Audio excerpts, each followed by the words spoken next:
Thank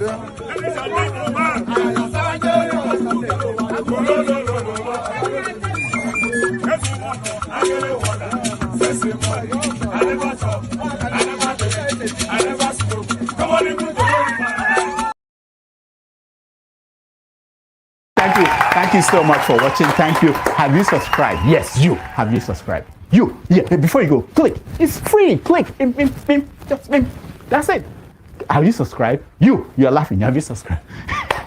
Have you subscribed? Thank you. Thank you. Thank you. Hey, madam. Thank you so much. I can see you. I can see you. We have to get to 100,000 subscribers. This by the end of the year. How are we going to do that if you don't subscribe? Yes, you. Yes, you're about to click off. Why? Have you subscribed? It's free. If you don't, ask your son, ask your daughter how to. Just one click. Thank you. Thank you. I see you. Aha. Thank you very much. Thank you very much. I'll see you tomorrow. 1,911,844,833 naira and 46. I'll take that again. 1,911,844,000,000 1 trillion. This money is too much for me. 1 trillion. I hope that is not of the record.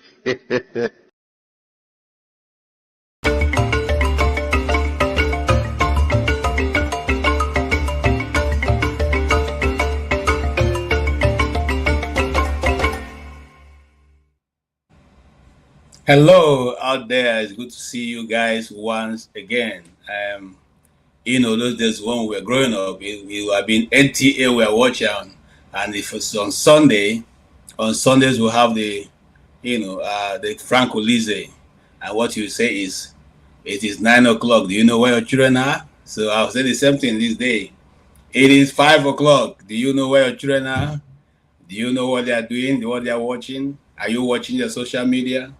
We need to not forget our custom and our tradition. That's what have kept Africa where it is. I don't mind. I don't care how educated, how advanced, whatever you are. I believe that African tradition, way of life, way of culture, it still remains the bedrock of society. So, having said that, you are welcome to yet another very interesting episode. We just finished watching a very wonderful session that was led by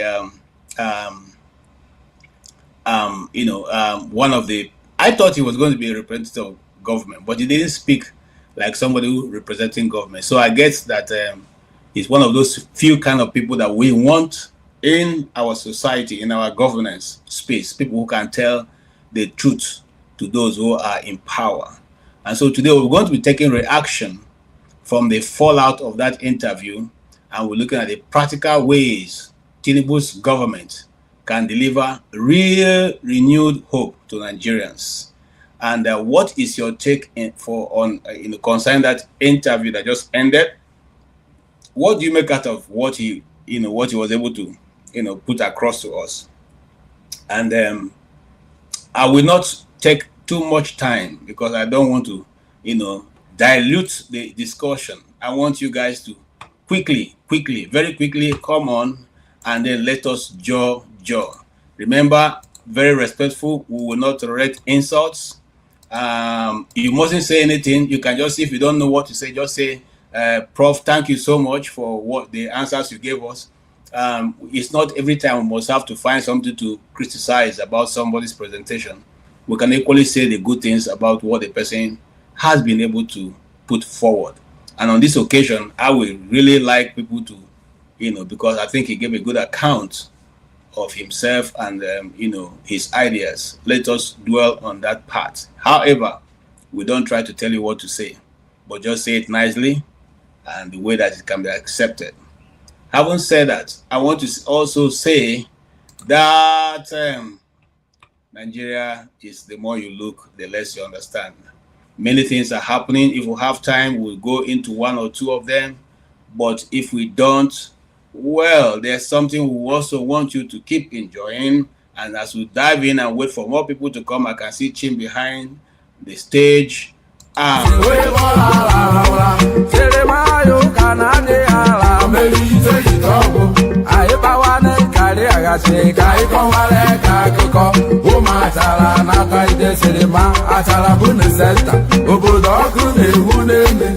Mobility siki no lebo putelu.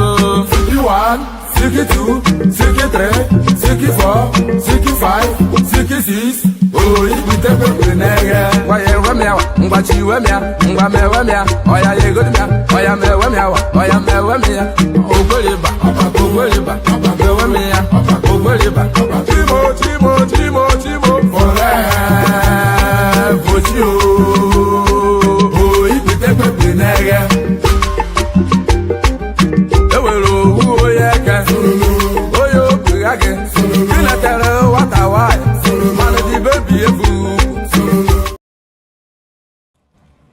All right, that young lady makes me smile all through.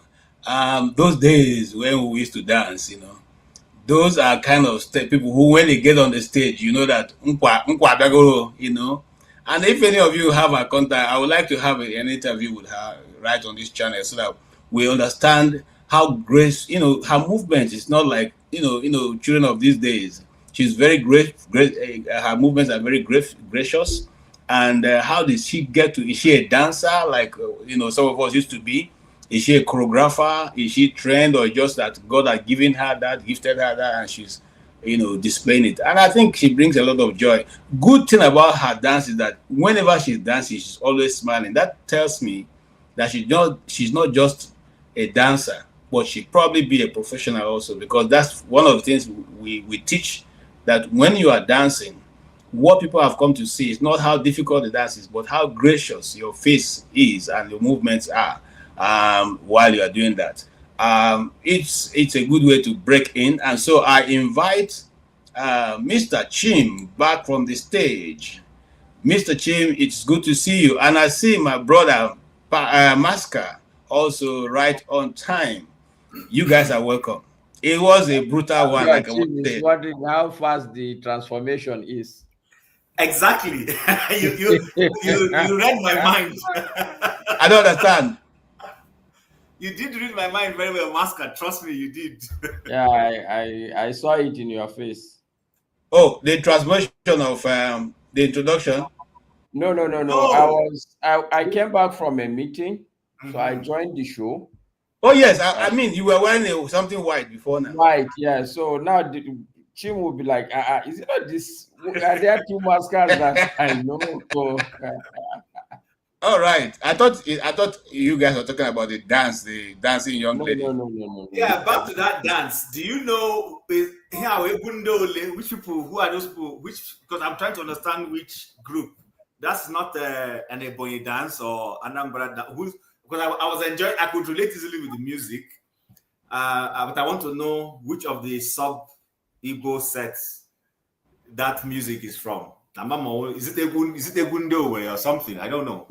Where is that? I don't know. I tried reaching out to her because I have a lot of her dances, but I didn't get a response. So when I saw it, I don't know if Rudolph was the one who brought it in.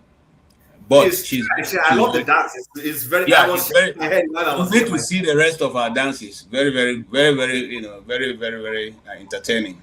All right. Having said that, you all are welcome, and there are great dances, and I'm sure that Maska wouldn't know that I used to dance the Jarawa dance from Plateau State, but that's a discussion. Like somebody who will dance. Yeah, I used to dance the Jarawa. I also dance the Bori dance, and the Fulani dance, or I did all that. We touched those bases. But anyway, today is a different day. We had a guy who was able to not only talk about how Nigeria can go forward, which is one of the things we like, but also some of the things that could have been done better to bring us to a more faster pace of development. The question is, do they even listen? But before we go into that, let us hear from Chim. Chim, what do you think and how do you make of all the discussion I went on today? Is there something he missed? Is that something you want to add, or the ball is in your court? Okay, thank you, KJ. So you know my views. I don't disagree for disagreement's sake. So I know people would say, "Oh, the man came." Everybody seemed to be agreeing with him, like Odi said, and all that. I get it. The angle where he got to, and it looked like he was patronizing and defending Pastor Bakari and all that. And then when he said the governors are more criminals, making it look like he was giving Tnubu a pass and all that. But I understood what he was trying to say. He's quite knowledgeable about his area of expertise, and he seems to know a lot. So though he's in diaspora, he's keeping a tabs of what is going on back home. So I share his views. Like I said, maybe the most contentious is where I should start from, which is the last video Rudolph played, which was not really part of the entire conversation of the day. But Rudolph threw that in as an addition, and I'm sure it enlisted a lot of emotions and disagreements wherever anybody was. Pastor Professor Shibajo was trying to call out his minister brothers and the abuses of the word of God and preaching. And because we have a Muslim here, I'm going to try and make it across. When it comes to the issue of faith and preaching, there are many ministers and imams and clerics who abuse, who weaponize it for good or for evil. They use it wrongly. They use it. I mean, there was one, I don't know whether it was you that shared it or somebody shared it, where, okay, a friend of mine, I'll share that with you so that you can probably play it later. You don't need to go far. Boko Haram is a classic example.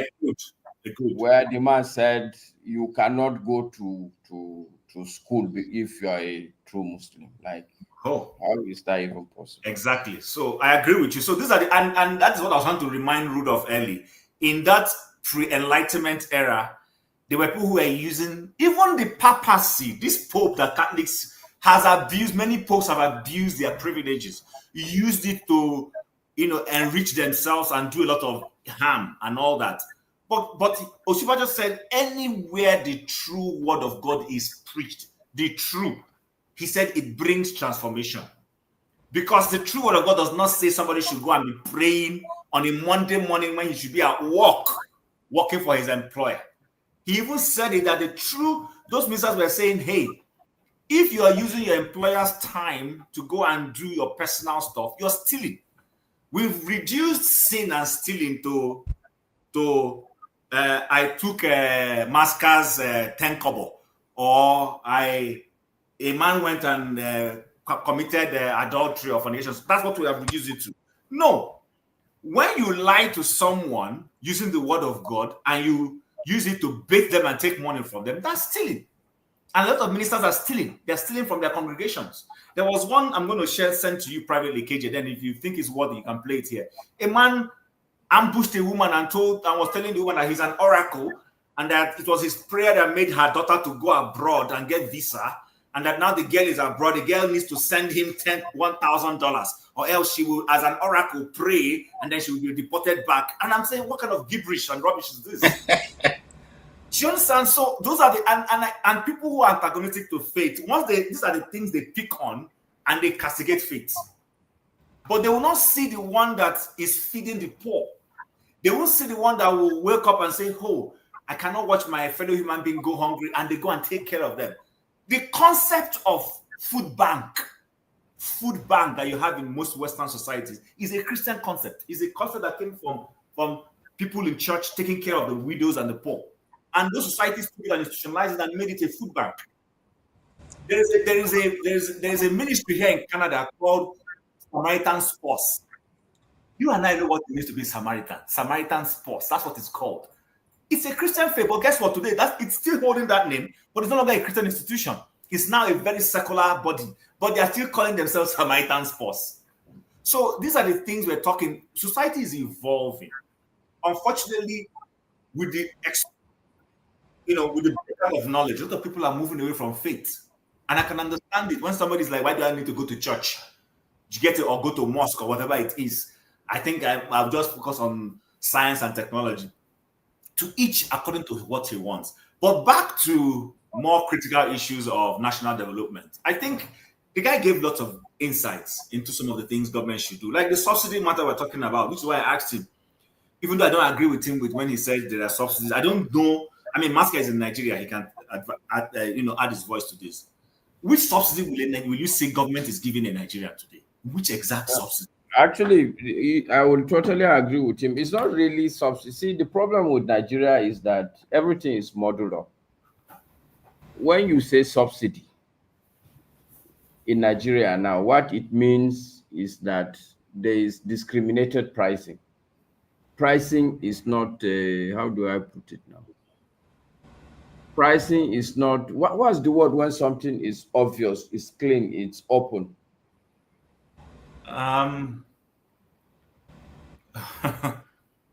You don't know, there's no logic to pricing. Honestly speaking, he's right. The kind of electricity I pay, the bill I pay, I know I couldn't have afforded it if not that God gave me the wisdom long time ago to install solar in my house. Because 4,000 naira would not last in our house up to maybe like 4 hours. It will finish. So which means like on a daily basis, I should spend 24,000 naira if I want to run electricity round the clock. But you go to some places where the money they pay is band C. It's not as expensive as those of us that are in band A. You know, but my understanding is it's not opaque. It's not okay, the word is transparent. It's not transparent. Pricing, when you say subsidies, so in Nigeria, when you hear so, that means pricing is not transparent. You can't say, oh, I'm not okay with this, let me go here. You know, and government would now be amassing some money and say, oh, because of this and that.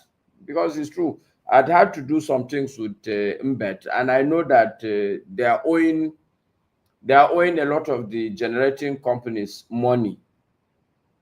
You know, and look, it's complicated, Chief. Nigeria is a bad place because there are some places, especially in Kano, if you go, you as a NEPA person, you dare not go there to say you want to go and cut somebody's light, but they are enjoying light. So are they not? And in my mind, it's not government subsidizing these people. It's people like me that are subsidizing them, because the government is overbilling us to just provide electricity to everybody. And okay, maybe I don't know if you finished, but in my mind, I think you guys go ahead. I'm done for now. In my mind, I think it was one of the most wonderful sessions I've had because, okay, somebody was telling him that, oh, these people will not listen, but I don't have that school of thought. Yes, maybe this government will not listen. Okay, but you should do stuff that is positive like this. If you have that understanding, because knowledge is not common. It's not like common sense. You can look at but the knowledge that guy has of the energy sector, if it's a good country, they will fly him in and sit him down, let him explain to people, even if they are not going to listen to him. If they are smart people, they should call him because that guy is knowledgeable. So for me, it was a wonderful session because he has explained some of the things that it was confusing me. Even though I don't think that his explanation was full, but it gave me a pointer that if you do one part of the privatization and you leave a significant part without, then you are almost, that's where still this issue of corruption is coming. That's where this debt is coming in, you know. So I think it was a good session, and I don't agree with the people who are saying that just because he's making an excuse for Pastor Bakare, therefore he's making a pass. Look, we see. I'm sure even the devil, there are people who are following him. Okay, thank you, Maska. And on the issue of Pastor Tunde Bakare, before I come to my brother John, I just want to, maybe put this. I don't know. I didn't follow that discussion to the end, but if you follow, sorry, KJ, even on the Pastor Bakare, there is something that I wanted to say, but I just didn't want to drag issues. Yes. And sorry to my Christian brothers. Is it not obvious that almost every Christian prophet is prone to prophesizing. How many of these prophecies have actually come to pass? It would be out of place to just pick on Pastor Bakari. Almost every Christian prophet I know, all of them, they prophesy.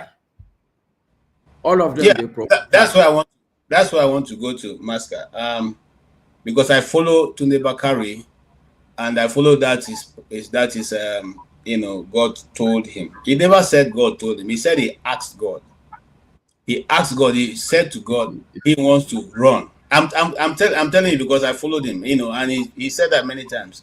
He said on the issue concerning running for presidency, God didn't give me any answer. He said so.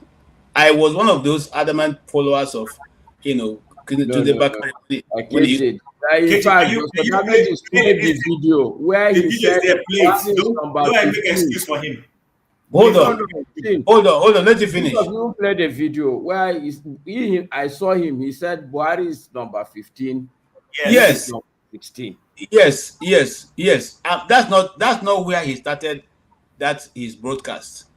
If you follow Tunde Bakari very well, it's not Buhari. That was the second time that he said that. In the earlier time that he came into government, came into politics, he said God asked him. He told God he wanted to go for. God said, as long as you are doing my work, whatever you want to do is it's not my business.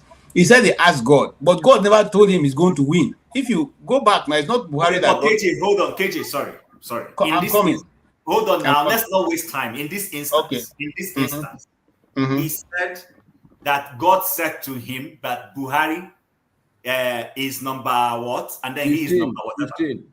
He said Buhari is number 15. He is number 16. Yes, I followed it. And he said God. He said God.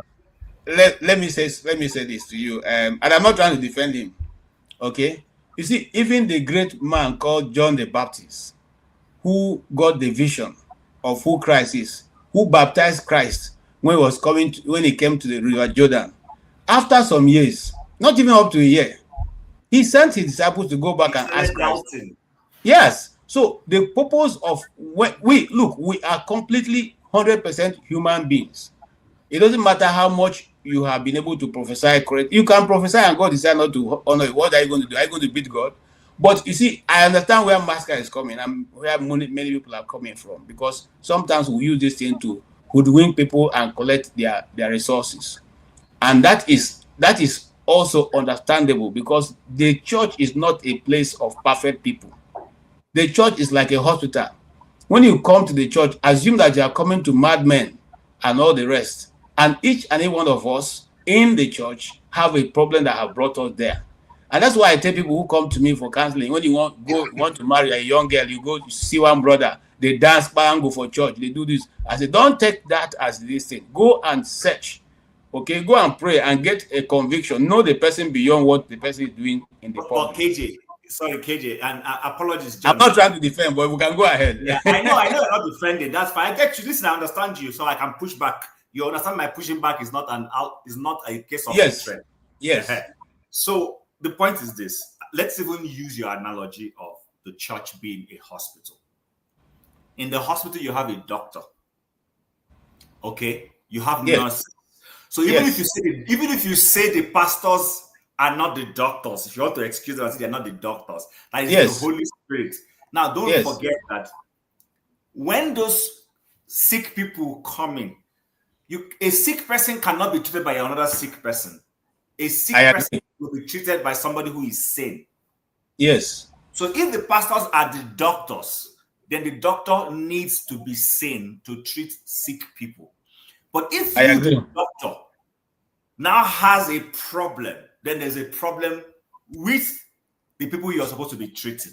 No, he wasn't have a problem. If not, when people go to National Hospital, they shouldn't die now. But they have been monitored. That is why doctors can do their best, but some don't still get cured. Good. Now that's how it is. Good. And some of the doctors. Let's discuss this, Jim. Some of the doctors are very terrible. I mean, when I was dating, I used to have a lady who, whenever she's going to hospital, I say, "Follow me," because this doctor is very funny. You understand what I'm saying? So I used to follow and go and sit in the place because the doctor. So people are who they will be. irrespective of what they are saying. So we can't even use that as an analogy. But KJ, here's the point. Every minister that is truthful, and I'm not saying Tunde Bakari is not a truthful person, no.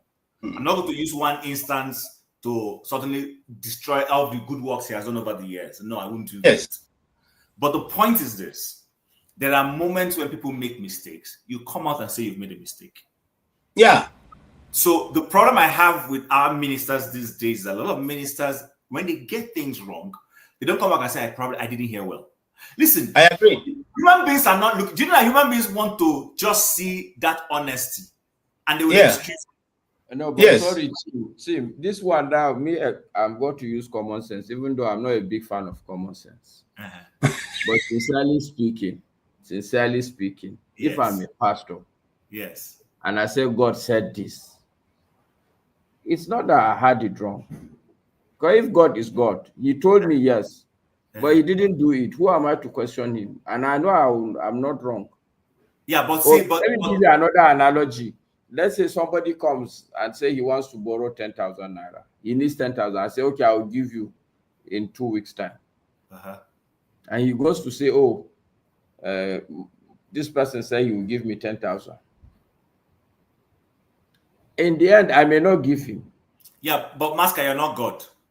You're human. No, God, no. Sincerely speaking. No. So when somebody said God changes. Okay, let's move on. Masker, hold on. Let's correct something. When you say God said, God is not fallible. God will not say what He will not fulfill. If He says something, He will do it. Now, the moment you say you throw in God into it, God is bound to do it. What I expect people to... No, hold on, guys, hold on. Because I don't want people to... Let's not confuse people. I'm not into that business of confusing people. If you think you heard God, let me give you an example. Just this, and I'll end here. David was anointed to be king. But there was another king sitting on the throne. He had the opportunity to kill the king many times. He didn't do it. He said, this person has not been removed by God. When that God will use his hand and remove him and replace me. And which is what happened. But guess what? There was a Jonathan who was supposed to take over from his father. And that was why his father was fighting to make sure that David did not see the living daylight. Jonathan realized that God was calling David and not him. He told him. But you know what he said to David? He said, my father knows that you've been anointed and you will be king. And that I will be next to you as your assistant. And he's trying to frustrate it. All right, gentlemen, good night. It's nice talking to you. Hold on, Jonathan. I'm ending, please don't be offended. At the end of the day, that Jonathan died. He didn't live to assist. But guess what? The point I'm making is, Jonathan didn't say, God told me I will be your assistant. He said, and I will be your assistant. He didn't bring God into it. So people need to be careful. But listen, into things. What I wanted you to know is this, and before you go, Masker, God can say one thing and say, but now I changed my mind. It's in the Bible. You know, that's one of what I can say that much because must God come back to you and tell you I have changed my mind? No, He mustn't. And I want to say this again. You see, there was a famous American televangelist called Pat Robertson. If you read Pat Robertson's account, why did he run for the presidency of America? Because he went to prayer. And God told him, I will make you president. You understand? So when God said to him, I will make you president, he thought God said, I'm going to make you president of America. So he got into the Republican Party. He ran until when he failed, he went back to God in prayer and said, God, but I heard you when you said, I will make you president. And then he said, God told him, did you wait for me to tell you which president? So he said, okay, I'm sorry, I didn't wait for you to tell me. So he said, I'm going to make you president of the Christian Broadcasting Network, CBN. That's how CBN came into being. Until today, it has outlived the man. So sometimes we ourselves don't even wait to hear all the instruction, but out of excitement, the small that we hear, we run with it. And then we'll go and discover that, we have jammed rock. Then we'll come back. Some people come back, some people don't. Some people even continue in error and continue that way. Because one time a guy came and met me and said, I'm seeing that you should start a church. I said, no, I've not seen that I should start any church. And I'm not going to, but I will assist you to establish your own and do what I can, how I can assist. Yeah, I'm not. You see, until I hear in my ear and I confirm that that's what God is saying, I'm not going to run because you think you're a great man of God and you're telling me this is what God is saying. God will confirm by telling me also, and that's how it is. And so, but we are all human beings. Everybody, no matter how anointed you are, whether you are a pastor or a man, you are still a human being. You will continue to go and chop, go to toilet. You will continue to do every other thing that every other human being will do. You are not going to become an angel overnight. And that's the world. And for Tunde Bakari, let me not say he's a great man, but of course sometimes you get it wrong too. That's what it is. I can't take that away. Let's hear from John Abba, who is also he and Tunde Bakari are, yes, they are in the same listing. So all right, gentlemen, good night. It's nice talking to all of you. Thank you so much. Thank you so much. Good night, Masker. Thank you, KJ, Chim, my brother IK. The man is very knowledgeable about what he's saying and is very much in touch with all the happening in Nigeria, both political and otherwise. And there's no surprise since you say you have a company in Nigeria. So it's also when you have interest, Bible say where your treasure is, that's where your heart should be. So I think that gave him the picture, not because of the knowledge, but because of all the things that his investment in Nigeria. So I have full respect for him. On the religious issue, religion is private. I always believe that it's a choice in some cases. And some cases, people, if you are brought up in a Christian family, you will be a Christian. Some convert. It's not in a very high percentage of people who change religion. So I don't have problem whether you're a Christian, you're a Muslim, whatever the faith that is guiding you, that bring you peace and harmony and influence your judgment in the right way. That is you, is left for you. If you cannot, because you are a Christian, then that makes me believe what you say. But if you like him, is an expert in that, and he display it today that he knows exactly what he's talking about. So and I really enjoyed. I listened to him from the very beginning to the end. So, and I enjoying to see that we always have the best of Nigerian around the world. I always say the only place Nigerian cannot live to their God-given potential is only in Nigeria. You can see this kind of brain all over the world. They are there. All of you are good ambassadors of Nigeria where you are. So it's no surprise about that. And hopefully one day they'll begin to bring back all those brain. But many brain have gone back and get frustrated by the system they have there if you want to do the right thing.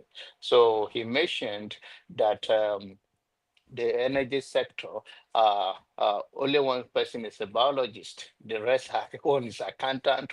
So you can imagine yourself being in the area that you yourself have no knowledge about it, except the people that are working with you, you sit you down because of your interest and the political influence that you have to get the position. And then it's also tell about how did our leader choose who preside over sect of things. That you just going to bring accountant to become the attorney general of the state? Are you going to bring electrician, a pilot to become attorney general? People have to have a basic knowledge of whatever you assign them to do, so that those that work with them, he can detect from to them based on the knowledge, not just because political appointment or bringing somebody that have no knowledge of that field. And that tell on where we are today. It's very sad that we have all this brain around the world, but our country could not work because of interest and because of bad leader that are there. I think there is something fundamentally that happen in our society. There is enemy of the people by the leader. Who are the leaders? Who have no knowledge, rather they come for chop I chop. They just go there to just go and take the money and for themselves and to their own families and friends.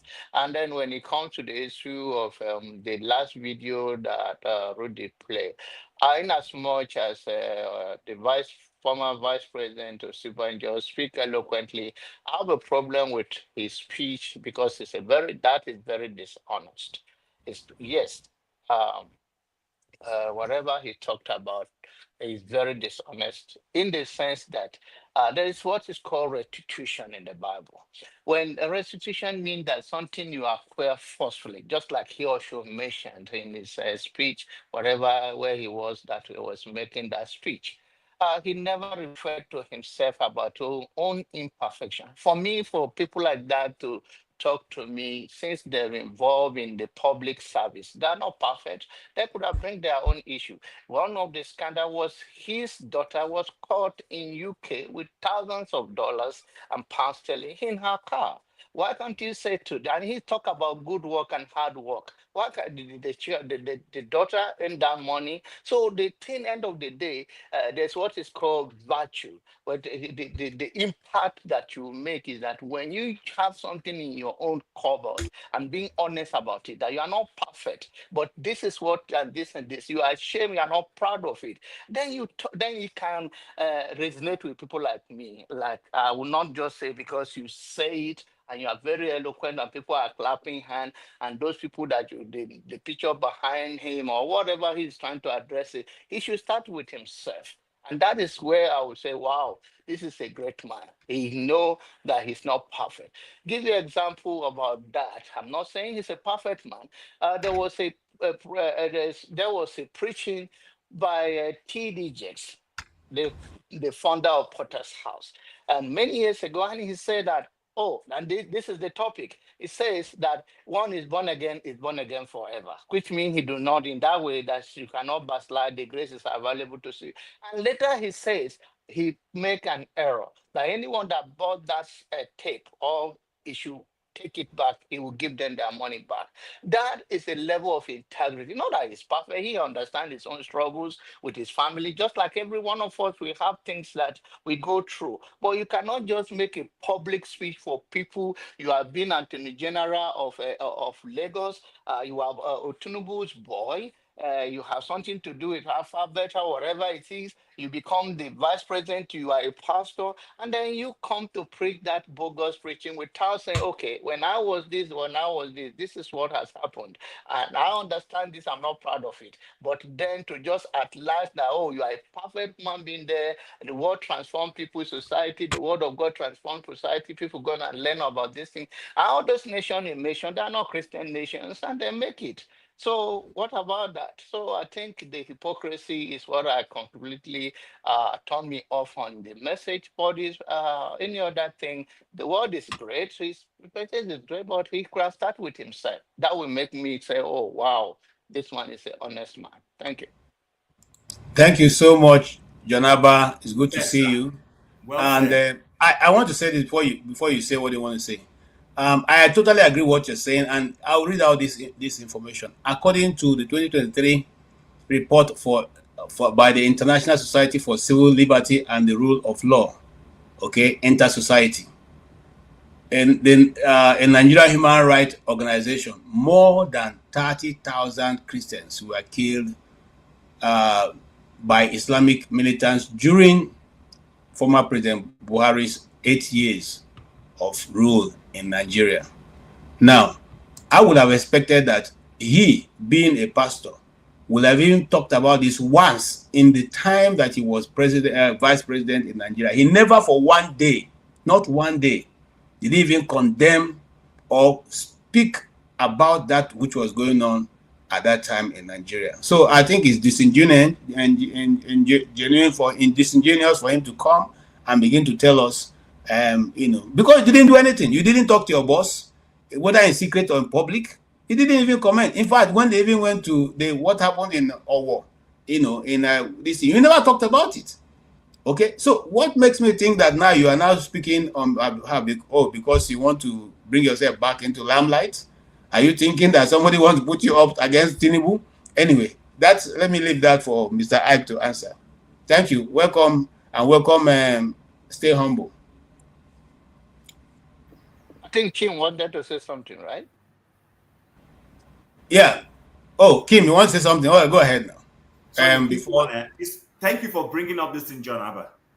You see, when I said here that people need to always go back and correct themselves if you make a mistake, that's the virtue of an honest person. He is not the first person. The person you mentioned, who you said preached something and went back, the guy who set up Methodist Church, what's their last name? For those who know, the Wesley brothers. John Wesley. John Wesley. I have the book, preached a message. And then down the years, he realized that all the things he had been preaching for almost 5-10 years was wrong. He said he realized it was wrong. Do you know what this man did? He made a list of all the places, cities he had gone and done those. He took a horse. We didn't have aeroplane, we didn't have cars. And he went back city by city, said, I preached so and so to people a couple of years ago. Please forgive me. That was wrong. He corrected himself, went back and re-preached those messages. How many ministers today are doing that? Is it that they don't know when they have made mistake? Let's even say the mistake is honest, that they said something and then the Spirit of God came out to say, KJ, that thing you just said is wrong. Oh. You just misled a huge herd of people. I need you to go and correct it. How many people do you see go back to go and correct it? Okay, if you ask me, they normally come, but they use style. They don't agree that they've made. They say, but you see, that thing I said, you may have understood it this way, but that's not what it is. I meant this way. Yes, I'm telling you. I can point out. That's not honesty. That's not honesty. And I was here with my wife, and I was shouting, "Just say that you made a mistake. You don't have to try and balance it." AJ, that is the point. Now we're not solving equation. It's not equation. It's not equation. Just said, God has told you that you made a mistake. You have come to correct it. You are not bigger than God. You don't need to say God said. Just simply go and say, I told you people last week that if you do first fruit, you'll be blessed. I just realized that I'm wrong. There is no such thing. Simple. If you can't do that, anybody who doesn't have the capacity to say I was wrong, fear that person. All right, thank you so much. And I want to correct also, some people are making comment on this comment section. I want to let you know that God changes his mind, and I'll give you many examples. One of which comes off my mind right now is the story of Hezekiah. Hezekiah, they got a message from God that he's going to die in 15 years. He should prepare himself and get ready to die. But he turned his face to the wall and prayed. And God said to the same prophet, go back and tell him that he has 15 more years. And I want to go ahead. I mean, there are several. David committed an atrocity. Nathan went to him and said to him, you know what? This is what you did. This is what you did. What should be done to that person? He said, oh, that person should be killed. Say, you are the one. You are the one. And immediately, what did he do? He changed. So there are many places. The wrath of God that was supposed to have come to David because of the fact that he admitted and repented. So if you say God don't change his mind, that means that all of us who have sinned, we should die. It will just kill us now because we all, it's the mercy of God that makes his wrath to go away. So that is changing his mind. I know that some people used to sing one song saying, no, I never seen the Lord changing. No, God changes his mind. And that's why some of us are still alive today. Let's get that set. I will let you go and have your good evening. I may join you back. But then, having said God changes his mind or not change his mind, and I'm sorry for my brothers who are supposed to talk in the next few minutes, I can stay humble. Sorry about this. Now, on the issue that came on that was Prophet Tunde Bakare said that it's going to be the sisters after this. That's when we are talking God changes his mind or not change his mind. God is God all by himself. The Bible says anything he speaks will not come back to him void. That is the Holy Bible, right? Now, when you say that and it doesn't, it may not be the right time. It may not be that that's the end of it. If at all, even if people want to find an excuse for him for saying that he will be, and it's not, but he was so specific about being the 16th. So in any case, that if God changes his mind, he that God speak to him, he will come back and said, God said to me, Yeah, I'm not go. It's not giving me again somebody else. The same God that is very fluent in talking with him, the same God will come back to talk to him, and then he will go back to the altar. Because when you sow that seed, like oh, God said, people think you are trying to cajole God, cajole people to believe in your prophecy. People will misinterpret, and you have fed the entire body of Christ. Just like a masker, a masker is a Muslim, right? A Muslim brother. And I say, oh, I'm tired of hearing prophecy, and most of the prophecy never come to pass. Doesn't mean God is a liar, and what he said is not. But remember that there was a time that David himself was going to war, and he always seek God's face. And at this particular time, God said, "Don't go. I will not go with you." And so, in any case, we make this complicated. It is his battle. Let him fight it with the audience and the people like us who will come out to say, "If God said that, what happened?"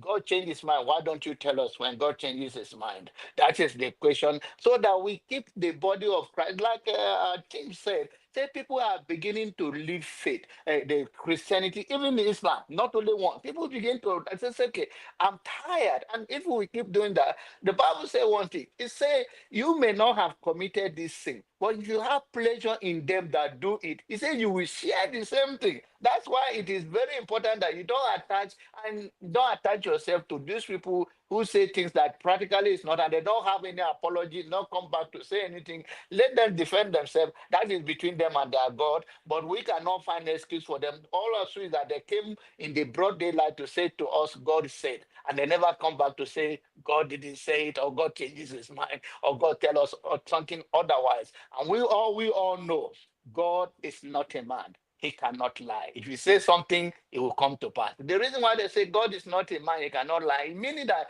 even if it's a daylight, and God said, let there be darkness, there will be darkness. That's what he means by God will not lie. If it is white, and God said, let it be black, it will turn black. That's what it means that God will not lie. Whatever he said, it will come to pass. Thank you. Okay, thank you so much. Mr. Ike.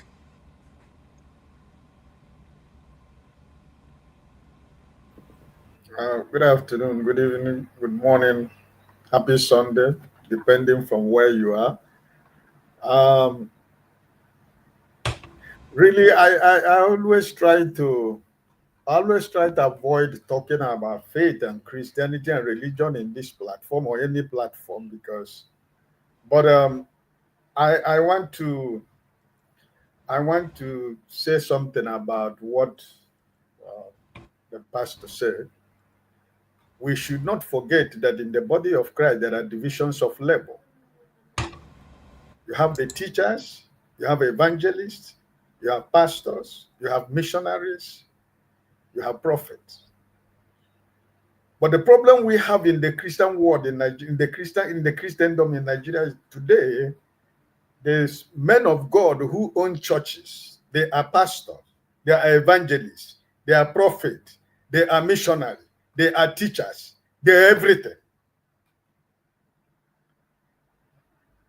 But it's not what it's supposed to be.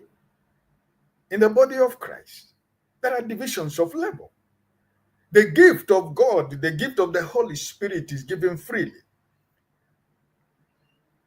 So the idea that most men of God or most pastors or men of God today, everybody goes to the pulpit, you begin to prophesy. What if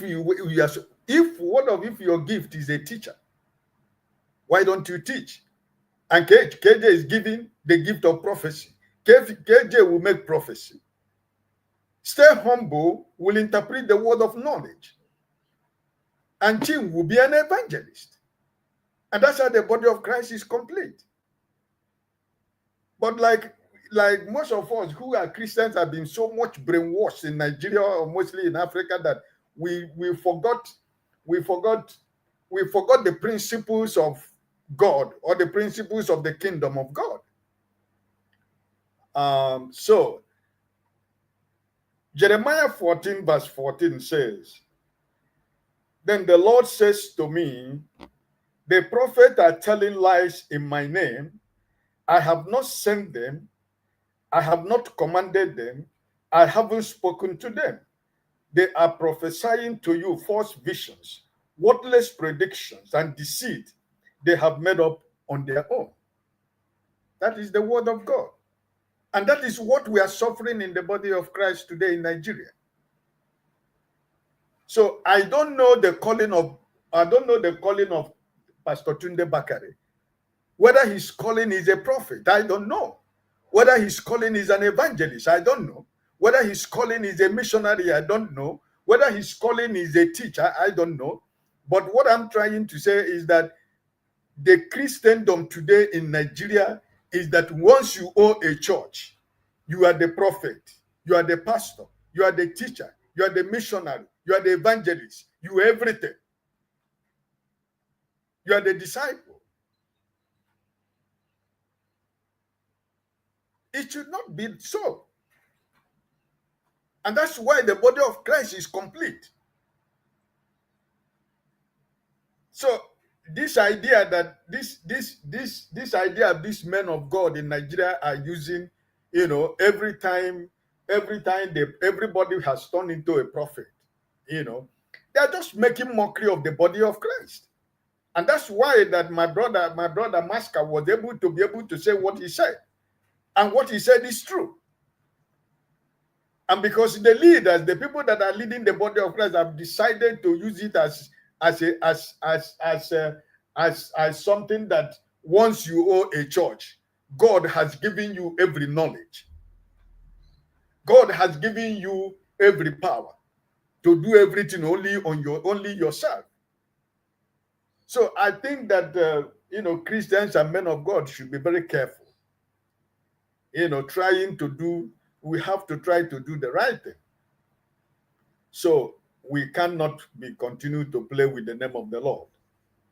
So I think that this idea, every time we have the people are prophesying in Nigeria, most of these men of God. If you are called a prophet, you should know that you have the gift of the prophecy. If you're a teacher, you have the gift of teaching.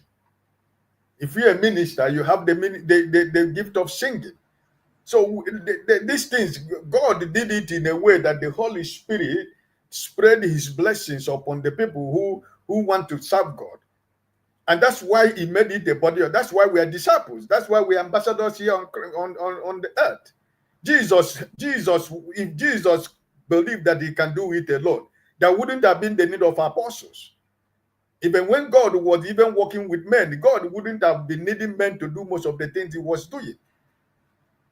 So I think that men of God in Nigeria should stop, doing all these things that they do. By every time they continue to prophesy things that probably that God has not spoken or God has not told them, but only trying, to muzzle the minds and muzzle the mind and the spiritual well-being of the members of their congregation in order to get material benefit out of it.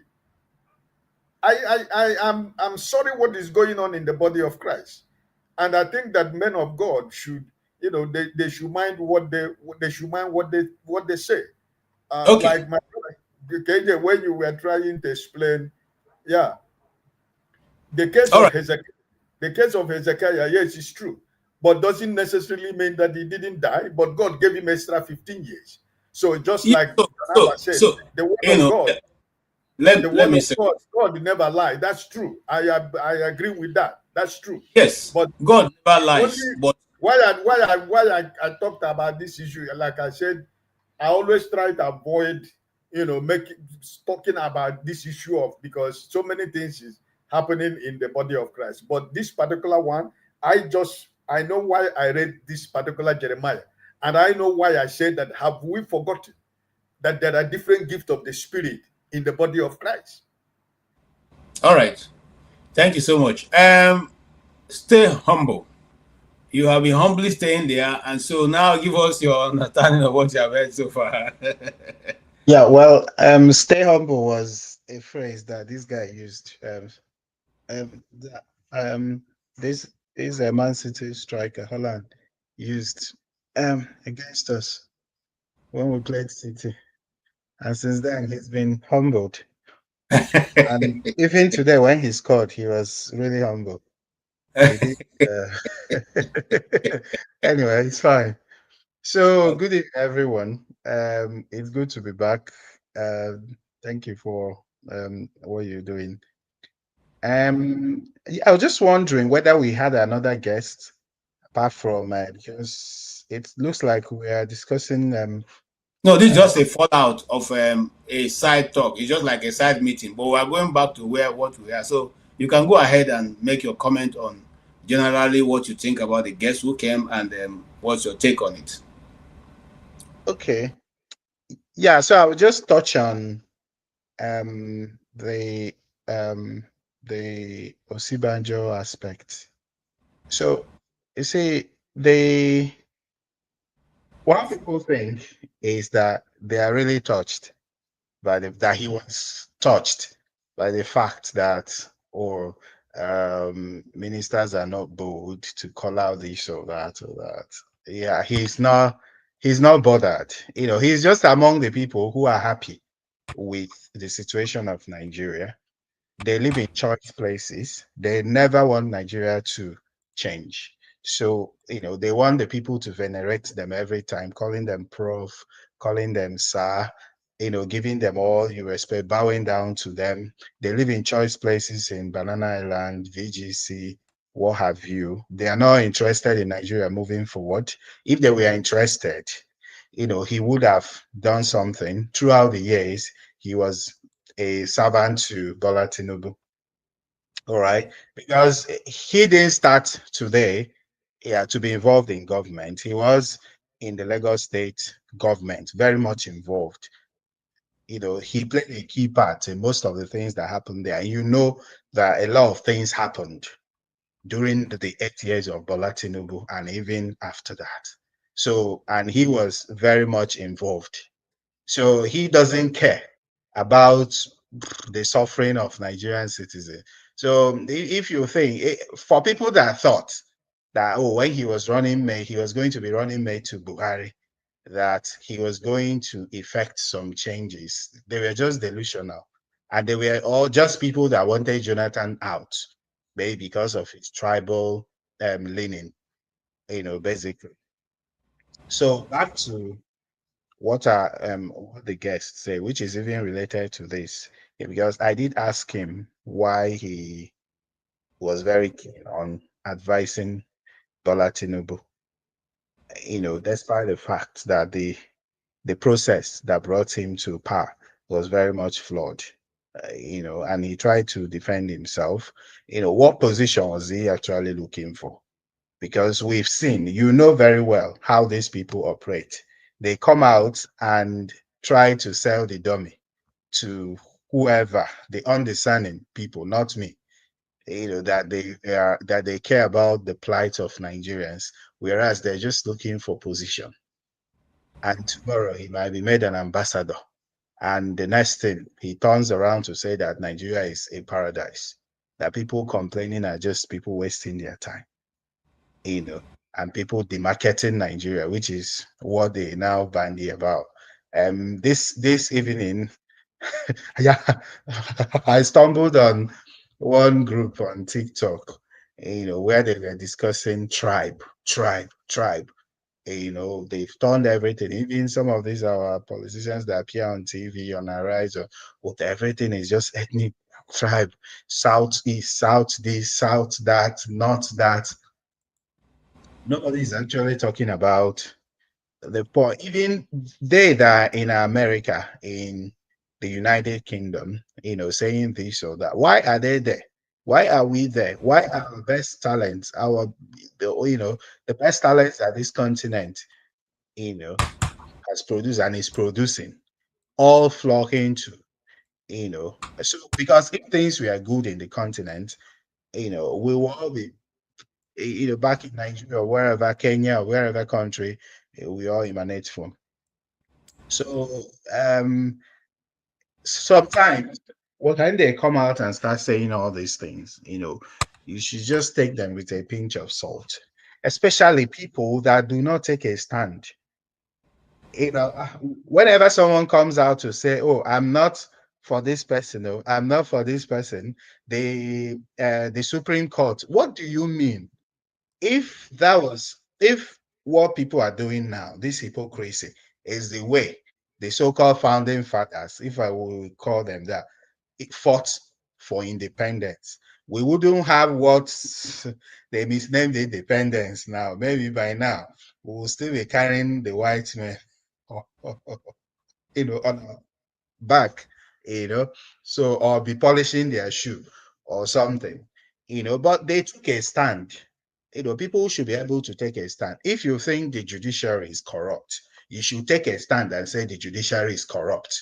If an election is rigged, you should say that this election is flawed. It is rigged. Not to say, oh, election has happened according to INEC official figure, blah, blah, blah. The judiciary has pronounced this, but what judiciary? See? So these people that come in and they don't take a stand, they try to peregrinate, beat about the bush, vacillate, around the issues, they just put me off entirely because they're just all hypocrites. All I right. don't believe them. So my next question will have been, where is Tone? Because What is what? Tone. Okay.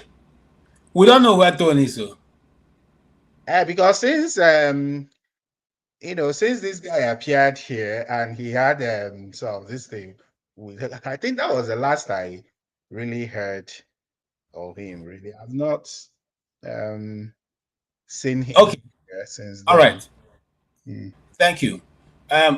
Going back to you, Chim, will you say that there's something he canvassed which, if the government adapted, they will probably do better than what they are doing now? Or is it that the government, since he is a well-known figure in this government, that means that this idea he has thrown out today is not the first time they are hearing it? So how do you think he can get these ideas to the mainstream? Or is it that just the government is just out there? He's not in government. I know he's not in government, but he's an advisor to the government. Is that what you learned? I didn't get that. That's what I think. No, but that's not. He wasn't introduced as any of those kinds of things. So I don't think. Well, maybe I'm the one who is misunderstanding. I thought that before he came, we were told that he was going to come because coming from government cycle. I agree with you on that, but I don't think that is the guest. Rudolph said he was going to bring somebody close to government. He hasn't told us when, so I don't think this is the person. All right, my bad. Okay, so what do you think that this government can garner from what he has been able to throw out? And there are a lot of good advice which he has put out there. Okay, I don't think this government is interested in associating or attracting people who are sincere. So I'm not going to sit down here and adjudicate and tell you that this government is going to, because listen, you use, how did they say this proverb? You aneji ehihe acho ewoji. Yes. Nabali, you cannot catch ewoji nabali. For those know the get which is black and which is darkness. When it gets dark, for those of us who lived in the village when there was no electricity, when it gets dark, you won't see the black goats. The black goats.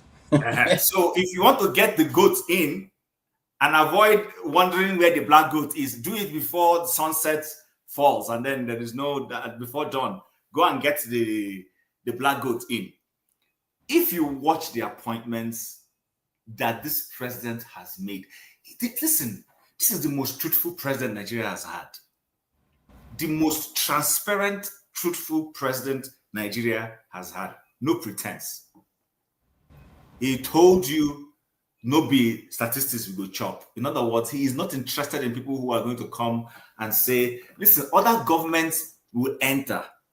Even if they are a bit deceptive, they will say, okay, you know what, at least let me be remembered for something. Let me go and look for people who can help me accomplish one or two things. Obasanjo went, and World Bank and Linda Chalker told her, get this person, they will help you with your economy. He went and brought those people. Jonathan went and brought Adeshina and brought, before Adeshina, Yar'Adua brought Aganga and all the, whether they succeeded or not is a different issue. But they went and brought people who they perceived had some knowledge of international affairs. And international economy. Which person would you say this government has gone to bring? What they are doing is they are bringing the Lagos Daniel Boala and Omokri to go to the press and be fighting for them. It tells you where the man's mind is. So to be expecting that he will see somebody of substance like this, that he will tap into and say, I just heard on that show where people castigate me every day. That their guest today, the guy seems to have an idea of how we can solve this, our energy crisis. You know what? Let me make it my a duty. Even if I perish Nigeria, but at the end of the day, electricity works 100%. The Nigerians will say, I impoverish them, but I gave them light. That's the only thing I'm going to do. Go and bring this guy. Let's see how we can work with him. That is not what this government is telling us. This government is not telling us that kind of thing. Their goals and objectives are far-fetched. Make Nigeria a one-state country, collapse everybody from ADC, PDP, CPP, anywhere, bring everybody into their fold, and just do as they like. If you haven't seen it, I am looking at it clearly. That's what they want to do. So to think that this government is going to come and listen to you and say, look at those boys, those men speaking, let's go and see how we can tap this, it's not going to happen. So I'm not going to sit down here and try to miss words and say he should tell them this. It's not going to happen. Okay. Thank you, sir. And Mr. Ike, yes, I don't know if you want to continue on that trend, or will you want to see another way? Is there an idea that you can readily advise Tinubu's government right now that they can actually use? Because he said something that I captured, which is very key. 30 million people were moved into poverty in just one announcement on the very first day of his taking office. Do you think that we should now go back?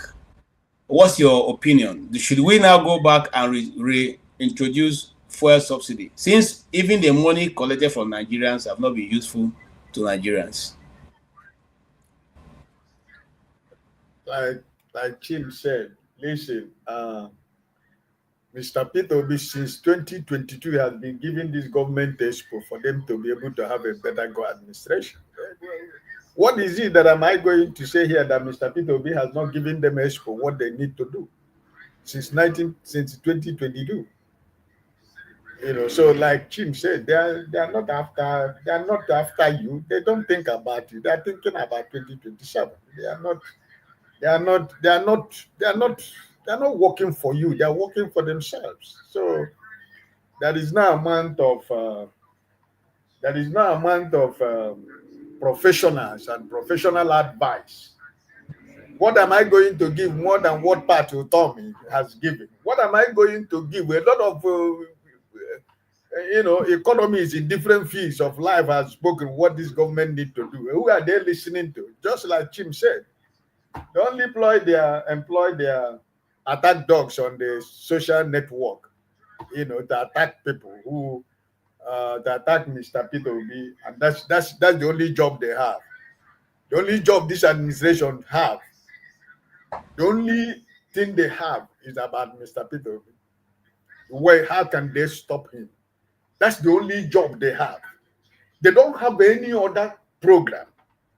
Check it, KJ, from Monday to Monday.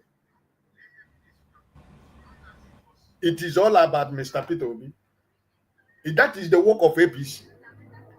From national TV to national television to mainstream media to the platforms like this, it's all about one man. Even upon that, the man is giving them expo. The man is giving them expo what they need to do. But because they are not working for you, they don't want to do anything for you. They are just, the only concern is that how are we going to make sure that this man do not come out in 2027? That's all. And the idea of sending other political parties to oblivion, why are they doing it? It's because of Mr. Peter Obi. Why? The crisis you have in all the whole political party is because of one man. And now that he's playing cat and mouse game with them, they are not even sleeping. They can't sleep because they don't know what is really going on. you know. And the man has gone to, before he had a very thick skin, but I think he has added another leopard skin to his thick skin. So this time around, they don't understand the game he's playing. You know, he's talking to people that they never ever will ever thought he's going to talk to. He's meeting people that never ever will ever think he's going to meet those people. So listen, the young man, I wasn't following because I was doing a lot of, but I was listening. Like as I used to say, all these professors and the Ph.D, all these things, they are the people that are confusing this country. There's so much knowledge and everything. You know, when you give him opportunity, open an office for him now to go and talk about this electricity. The next 6 months, he'll be going with about 10 cars following him as Minister of Power. You know, so all this their professorship, all this their PhD that. They are just using it to confuse people like, you know, the common Nigerians. They can't confuse me because I already know what their game, what their education, what they're using it for, right? He doesn't want to. He said he doesn't. He's not criticizing government, but he's giving them ideas on what they're going to do. Where is he going to criticize? How is he going to criticize Emiloko? He cannot do that. So listen, all these professors, academicians, all this and that, they have not even helped anybody. You know, they speak big grammars on the national television, present papers everywhere, and at the end of the day, when you give them a little job, the first thing they have to do is to turn to become politicians. And then after 6 months, they begin to steal the same money they are telling you that the people have been committing corruption. You understand what I'm telling you? So all of them are the same thing, you know. All these big grammars. I'm not moved with all these their big grammars. I am moved with practical things. I am moved with what I asked a question here yesterday. KJ, you were here yesterday. Anybody here, Chima, I'm going to send the same question to you. Have you ever in your since this government came to power, is there anybody from your town, your village, your kindred, anybody that you know that has benefited from all this so-called money that they say they are sharing? Is there anybody you know that has got student loan? I have been asking this question for 2 years. Nobody can give me that. Forefathers that believe in AI, I asked him yesterday. They don't have, nobody can give me anybody that say they have benefited from the money. These people are billions and billions that they're saying they're giving to poor people. But every month they're putting more people into poverty. I mean, what is it all about? Okay, thank you so much. Thank you, Mr. Ike, sorry, Mr. Ike. Two things. One is you can't determine who gets that money in a society where we don't have accurate data. And that's what the guest also said, where he said something to the effect that we don't have data. He made allusion that where he lives in the US, during the COVID, there was COVID funds that the US government gave to citizens because they had data. They knew where OD lives, they knew where KJ lives. And they know how many people live in OD's house and how many people in OD's house based on the plan they've made. You know, if OD's family is a family of 5 and a family of 5 means $500 for everybody there, that means that's about how much? That's about $2,500, right? Am I correct? They know that's what they need to send. In our own case in Nigeria, we don't have data. So anytime government is telling you they are doing conditional cash transfers, it's a fraud. Somebody is stealing money somewhere because we don't have data. How do you tell me who you're giving that money to? Yeah, but in fairness to the man, you know, let's give some of this our erudite professors and doctorate holders some benefit of doubt. Sorry, Chief, before you continue, I'm not trying to belittle the man. Sorry, I'm not specifically referring to the man.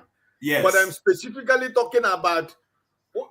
Because we have had so many professors. We gave your professor, the deputy president for 88, who was with a man who has turned Nigeria into what Nigeria is. What did he do today? Tomorrow, yesterday, this week, he has gone to. Uncle Ike, that man tried though. He's not perfect. Did he try? No, hold on. When Osinbajo was acting president, do you know why they sidelined him to the last day? He changed a few things, and as soon as Buhari came back with his bill, they removed him. They didn't allow the man to perform again. So listen, the system has a way of frustrating good hands. He went there. Remember, he didn't go there. He didn't have any political structure. He went there, he was just assigned. So he was being careful. Yes, that's the part I will give him. But since he was not allowed to take any more action, what we are saying is, as now he's speaking out, why didn't he address the constituency that he's addressing now when he was in power? Why did he not speak to the church? And then, if he now has found his voice, why not start from him himself? That's what. You know, when I'm not seeing, and I heard what John Abba said about his daughter. No excuse. If there was any such thing that he did with his family, he's guilty of that. I would excuse him. But the fact I want to let you guys know, you see, the Nigerian society and the Nigerian political system, if you're not a strong-hearted man, don't go there. Look at P2B, for instance. He's not perfect, but he tried to do good. Did you see how he was? Do you know how many times that man was impeached, frustrated by his government, people in Anambra State, because he wanted to do the right thing? So, you see, the Nigerian society, including some of us who are here, it's a corrupt system. Trust me, it's a corrupt system. I don't even know how we're going to clean that. The stable is not just an urging stable smelling and stinking. The odor coming out from that place can kill somebody. I'll just leave it at that so that Odi can talk. Okay, thank you so much. Odi, welcome. I'll come to you. I want to hear from Stay Humble before I come to Odi. Yeah, Mr. Stay Humble. The question is, he said Tnubu with just subsidy is gone, threw 30 million people into poverty. What are we going to do to bring those people out of poverty? Do you see any strategy that this government is using to bring those people out of poverty? The people, even though now they have doubled, I think about 61 million people are now into poverty, because when those people who were middle class were moved into the poverty base, then the other one became what they call what's that word now that the UN use? Multidimensional poverty. Multidimensional. Yes, multidimensional poverty. So the poor became multidimensional. The middle class became poor, and then those first set of rich became they became poor, and not that they became, because no longer middle class. So how are we going to reverse this action? Knowing that this government took Nigeria from being the fourth fastest moving economy in the world. We are now somewhere between 12 and 13 or more, even beyond that. So what do you make of all that? How are we going to change the situation? Okay, so for me, what I would say is that piloting the affairs of Nigeria is not rocket science. It's very basic, because we are not even right now. We are not even aspiring to develop some technology or make some giant strides in some in space science or something. We're just striving to eat and drink, and stay safe. Very basic of things, and these things are not rocket science.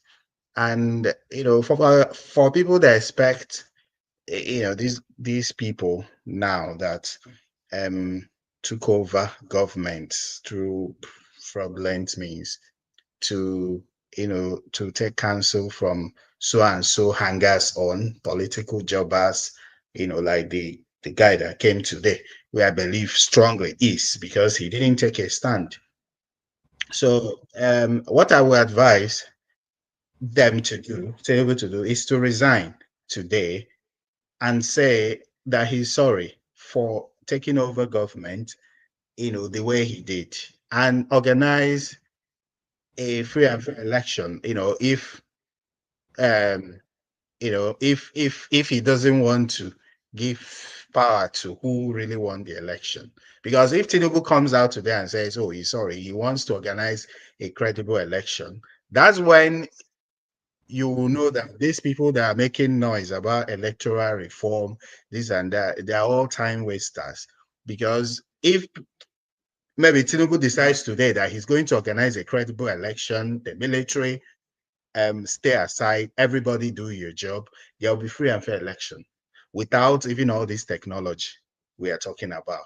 If without even borrowing a dime from anybody, We don't need all this money. We don't need loan from EU or wherever to organize a basic election that student unions across. Do you know how many student organizations we have in the hundreds of schools we have in Nigeria? And they organize elections without any issue. And we can't even organize election in this country. That's where it starts. And I always say that the people that have been in charge of Nigeria, puppets, yeah, I call them, are people that work hard day and night to see to it that people suffer. They work day and night to make people really, really suffer. Because if you are even president of Nigeria and you purge yourself of that wickedness, of that iniquity, of working assiduously to make Nigerians suffer and just stay in your office drinking tea and coffee, Nigerians will drive Nigeria. The state of Nigeria at this moment does not even need somebody to come out and say we are adopting so and so policy. Just purge yourself of your iniquities. Purge yourself of those deliberate programs. Like recently, I was hearing that they want to, I think, block all the accounts of people who don't have the tax whatever code by January. These are policies. These people work day and night. They don't sleep. What are we going to do to make these people suffer? Like Buhari woke up overnight and said he was changing the color of the naira. So if these people just stay in their office drinking tea and coffee without any plan to make people, Nigerians will, drive Nigeria first of all.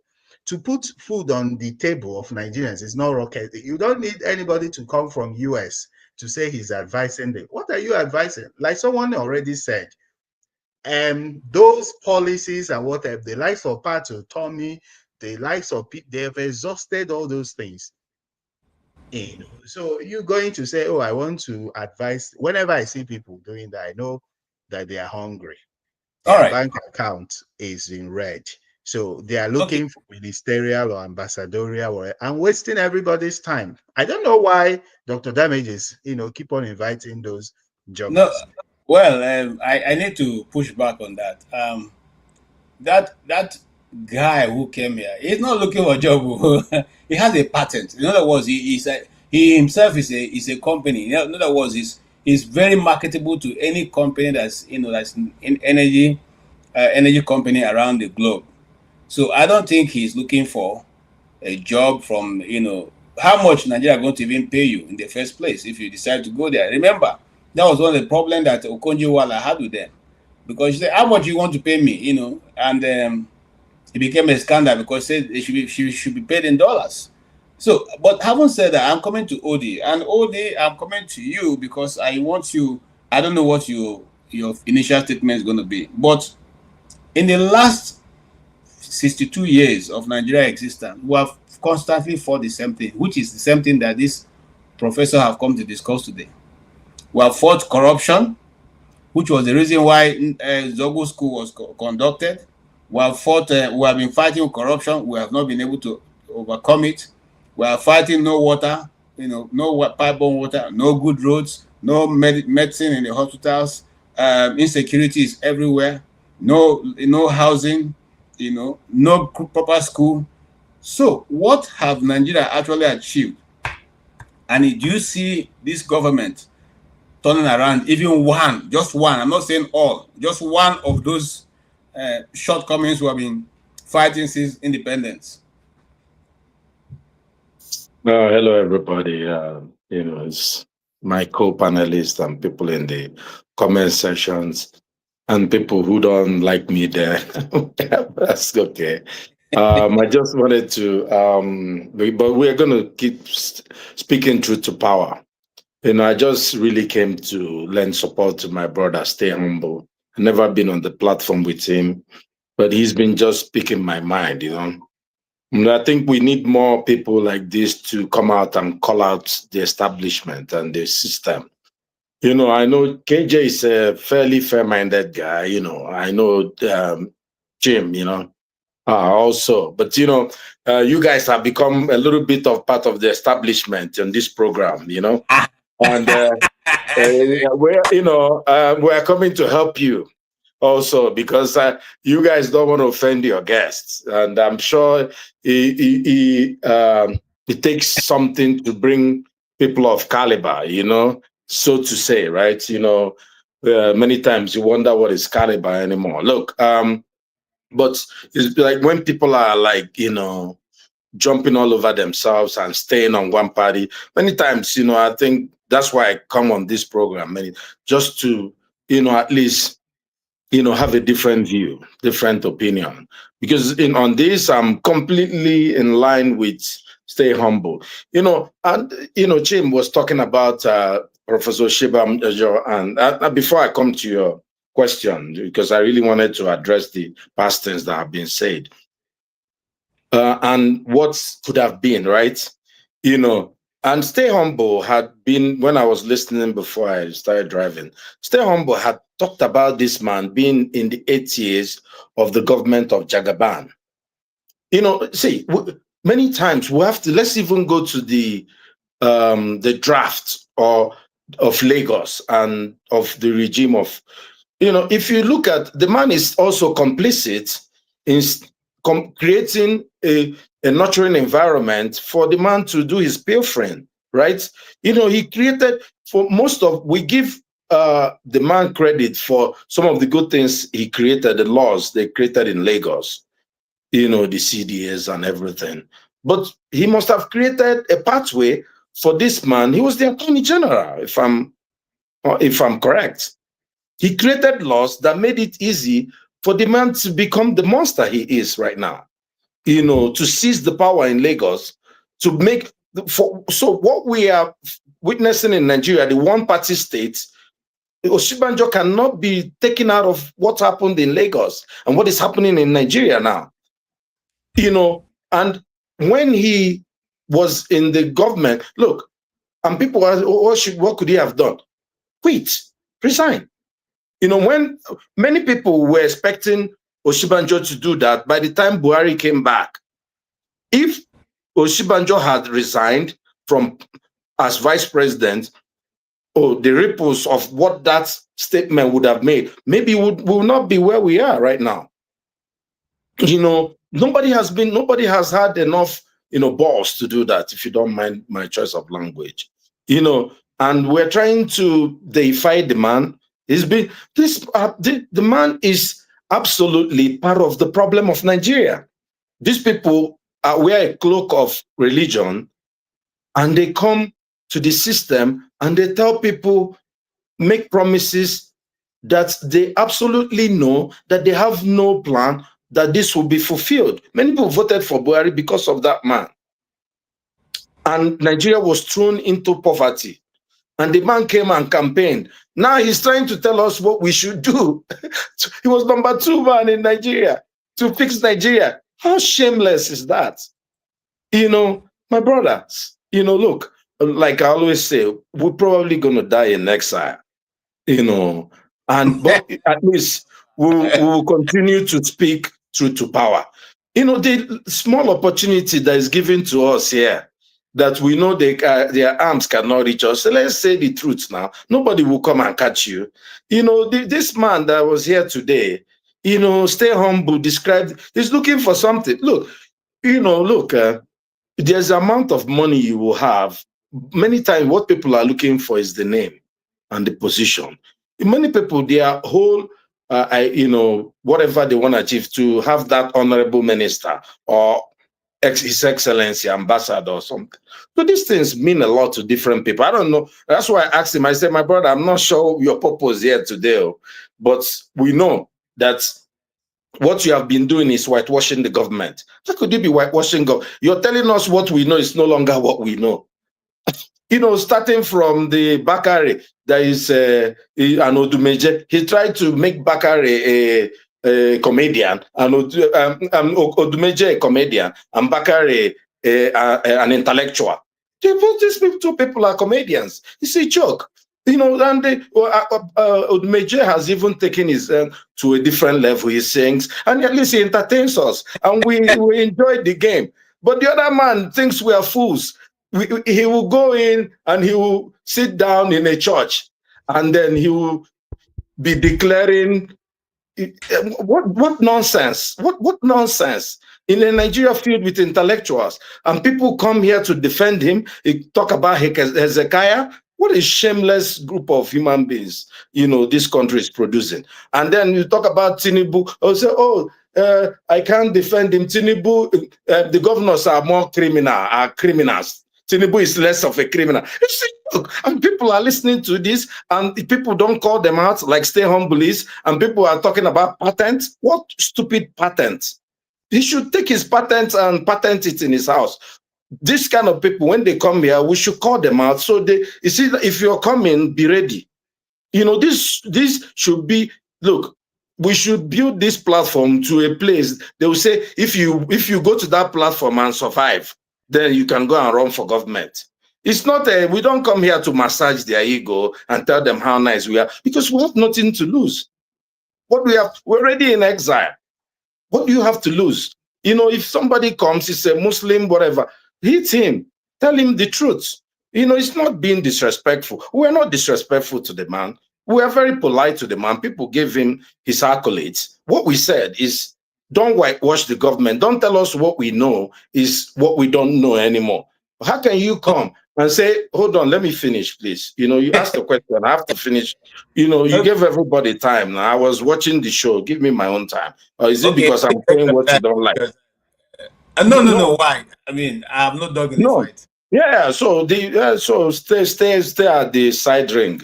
So the main thing is, this man came here and talked about Tnubu not being essentially helpless.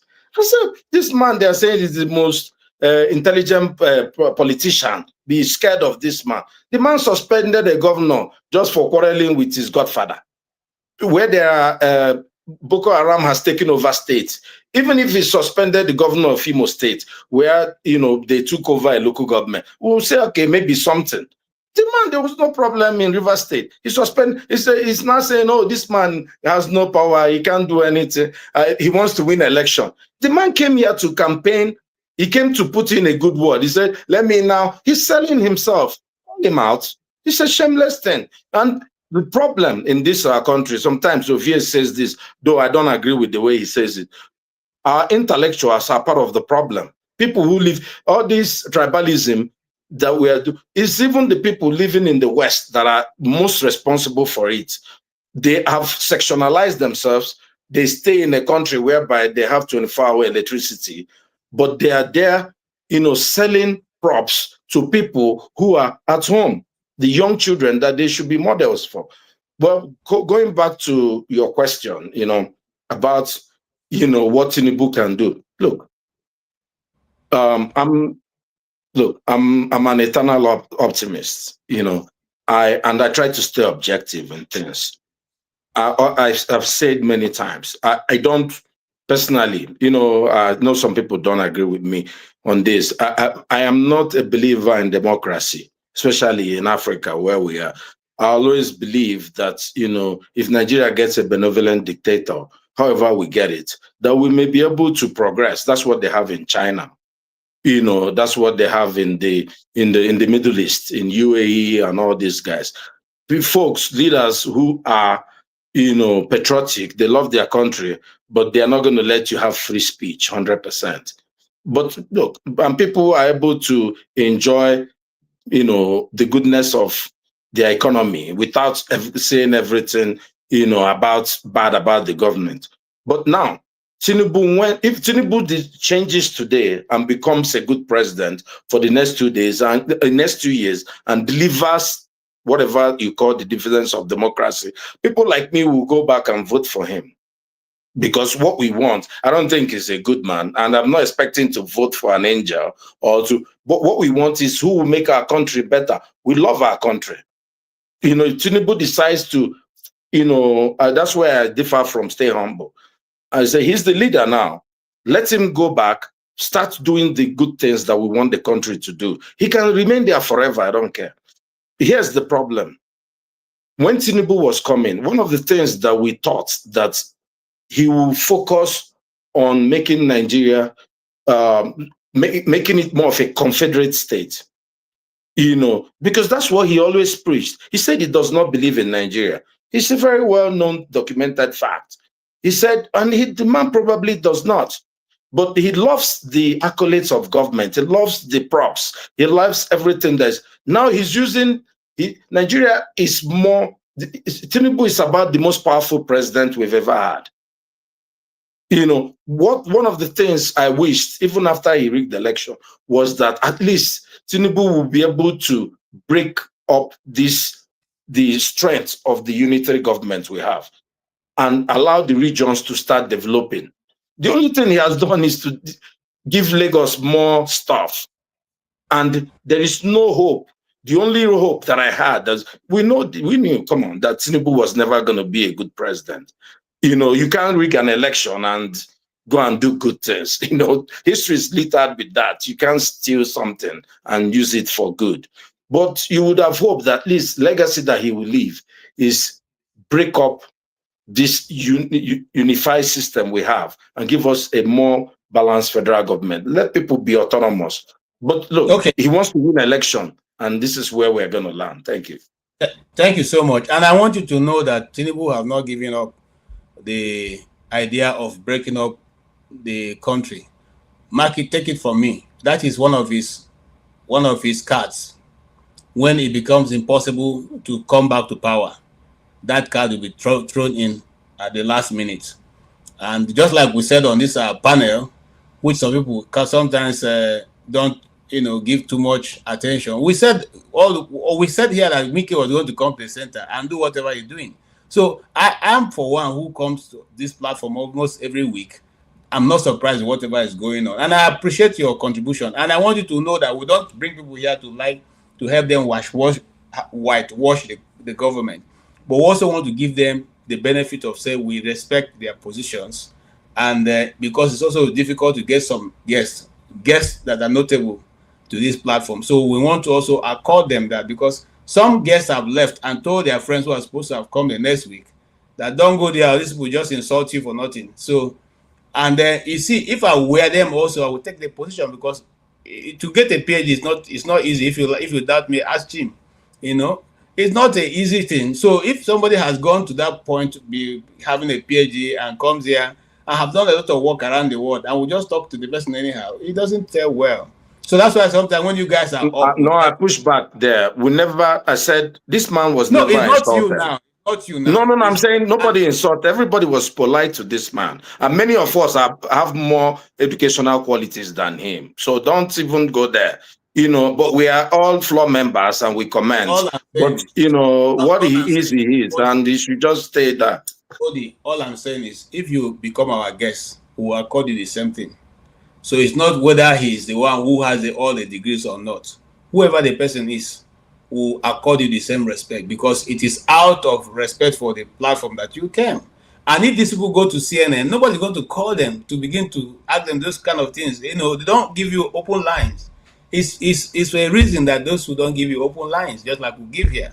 We can equally bring the guy and interview him, and then at the end we'll shut it down and say, okay, if you have your response, write it in. But we want it to be interactive so you can ask your question. Well, even doing that, we'll have to recognize that these people are individuals by themselves. They are authorities by themselves. So let's also accord them that civil understanding.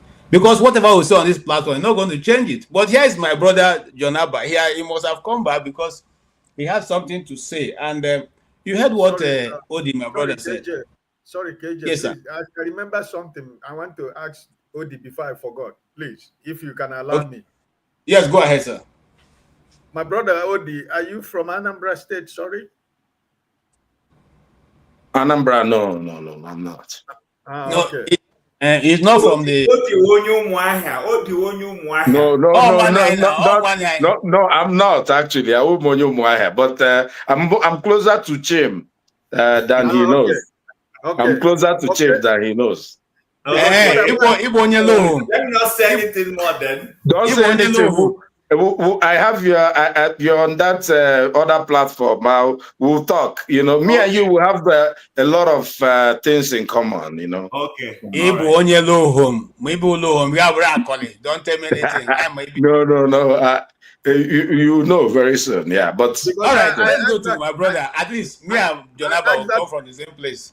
Sorry, So I asked that question because I am appealing to my brothers from Anambra State. Please, this professor you have at the Anambra State government has never come back to the State House. I don't care who comes back, but this man with the APC candidate, Okachuku, these two people should not near the government house of Anambra State. Any other candidate they have in Anambra can win the election. But if it's this professor that you have there, if you allow this man to come back again in Anambra State, sorry. all right, thank you. And I think we'll have to hold a program on Anambra State, really. We'll have to hold a program because I've never seen this kind of professor, even though I have never had any confidence in him. But I think the man is losing it every day. But let's not make it a topic today. Jonaba, you have heard Odis respond. And some people agree with him that he and Stay Humble have said the things that we have been afraid to say. Do you agree with them? Are we treating the man with kid gloves, or If my brother Ode could have put on gele, he would look beautiful. Okay. Um, uh, now the thing that everybody is entitled to their opinion, and we all just say things that speak truth to the power. There's nothing wrong if he use this as an avenue to advertise himself and get a position to deliver. It's okay if that is the case. If that is it, that's fine. He's knowledgeable about what he's doing. And like I've said, there are many Nigerians that want to go back home, and many have gone back home and get frustrated, even being called by the government to come and serve under them.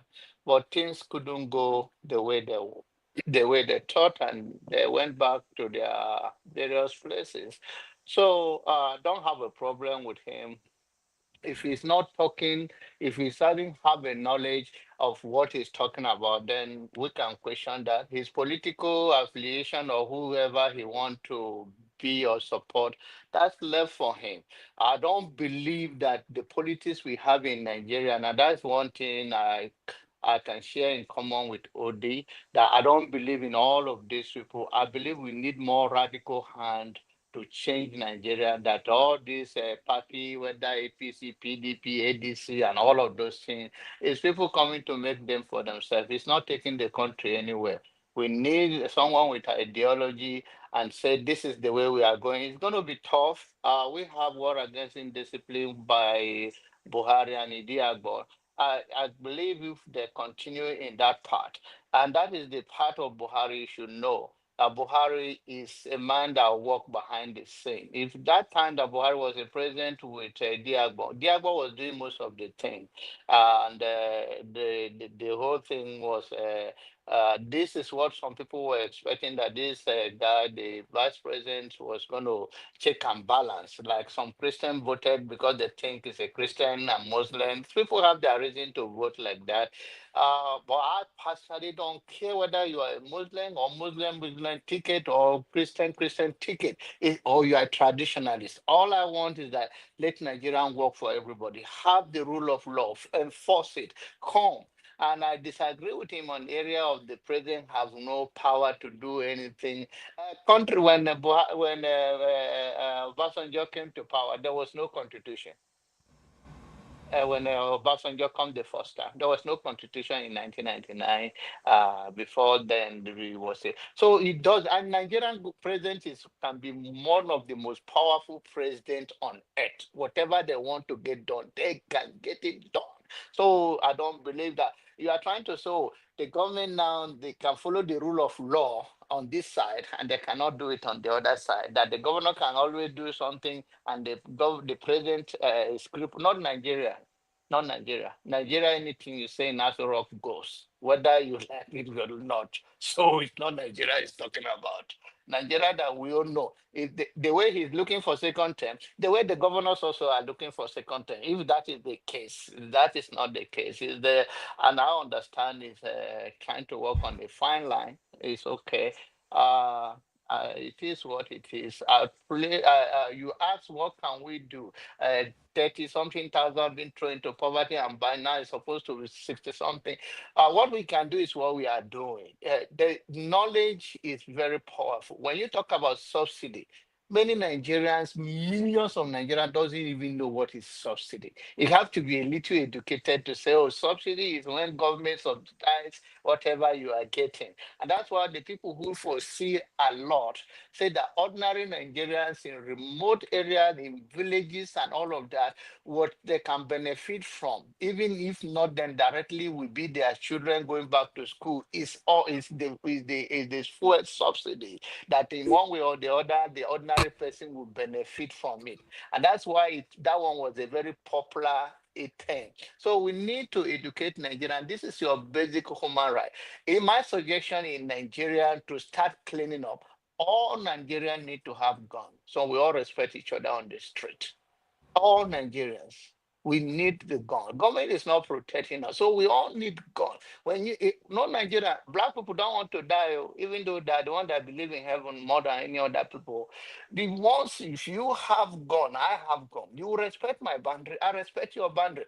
Police will not harass you anyhow. Soldier will not harass you anyhow. If you want to why did they want it? All the governors, senators, and all of that, even rich Yahoo guy, who did they protect themselves with? It's the police. They are the one that they protected. Ordinary Nigeria is open to anything to happen to them. So let all Nigeria have gone. Let us, all of us, remain and respect each other until things work. You cannot just come and take me for granted in my own house while I live in a civil society. That's what I'm looking forward to see, a radical change in Nigeria. Whatever the political party you or individual you are, those are entitled to it, but I don't think that's the way out for now. Thank you. Thank you so much, Janaba. I really appreciate your input. Yes, so Chim, do you have any follow-up on those things that they've spoken, especially Odi and Janaba so far? Yes, so I mean we're talking about Professor, right? Yes. I still want to cut him some slacks. There were areas Professor didn't do well. And I mean Professor, Pastor, Vice President. That's the person we're talking about, right? So I still want to cut him some slacks. See, when it comes to politics, it's difficult to find anybody who is pristine, clean. It's difficult. If Prof had run for president and had won APC's nomination, and I was in a position to vote, I would vote for him.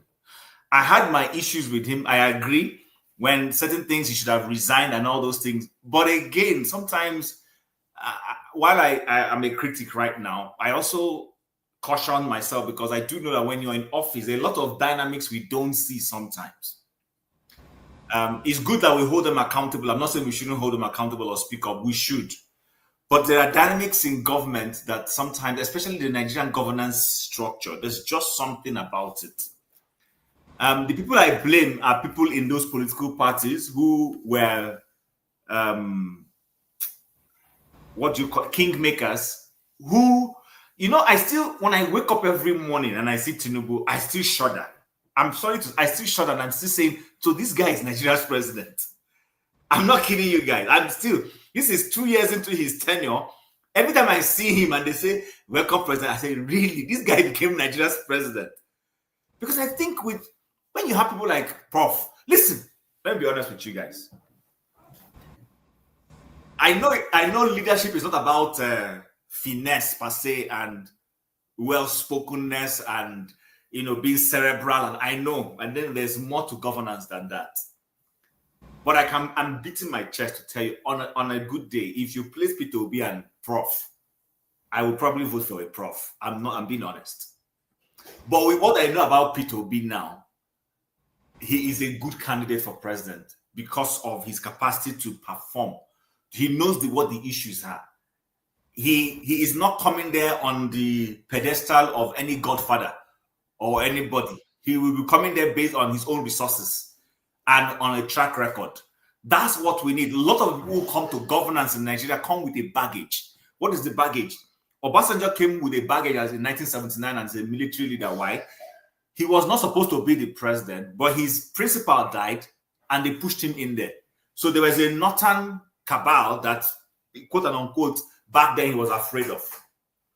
When he came back in 1999, there was people who went and brought him out from prison because they wanted him to be the president. So he didn't have any structure. So you find that when you don't have that kind of thing, you dangle and dance towards different spheres. Even Buhari could not muster the votes to become Nigeria's president until he aligned with Tinubu's ACN from the Southwest. So there were certain things he could do, could not do, he couldn't probe certain things and all those things. There are always, when it comes to politics, there are always, but when you come in based on your own resources, like in the American system, you are not coming in because of any interest group that pushes you in. You're able to do what you want to do. That's one thing we need to understand about politics. So someone like Professor Oshibajo does not have that leverage. He is going to depend on certain people to prop him. And which is why I said, go back and check. The first time Buhari went AWOL was sick in London. This man did some things. He changed a few things that shook that so-called cabal. That's why as soon as their principal came back, they sidelined the man. They didn't allow him to do anything anymore. So I want us to cut some of those slacks. It doesn't take away if there's any corruption that we find. Maybe like John Abba said, his daughter was found to be with certain amount of cash that she can't explain. That we can deal with that. But the truth about the matter, you see this governance, the dynamics, is beyond what you and I can discuss here. We can come out here and judge and say anything. When the rubber hits the road, then you will realize that there are certain things in governance that is beyond this analysis we come to make here. There are certain power brokers somewhere that you suddenly, even your president will come out and tell you what is going on at the back. So that's just the much I want to say. But I think the man, he was genuine when he came out and spoke against those Christian leaders and whatever. And sometimes give a man, cut him some slack. Sometimes maybe he has gone back to realize some of the mistakes he made and is able to speak now, But when he was in office, like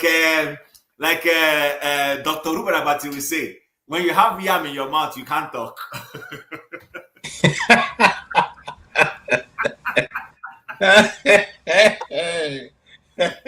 But that's the problem we have in Nigeria. All of them used to have yam in their mouth, and they only talk when they leave.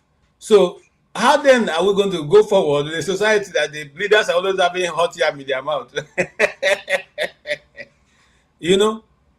And it's disheartening, really. And I don't know how Bro Ike is going to come in, but here is a situation with all. In fact, I was in primary school, I think, when Ape Aku was in government.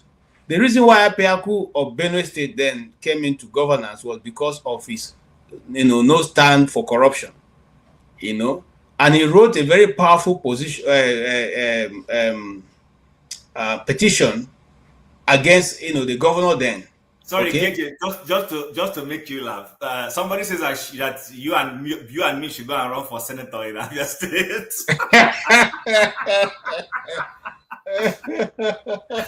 Look, you see, that is what we have been discussing here. That's what you just threw in right now.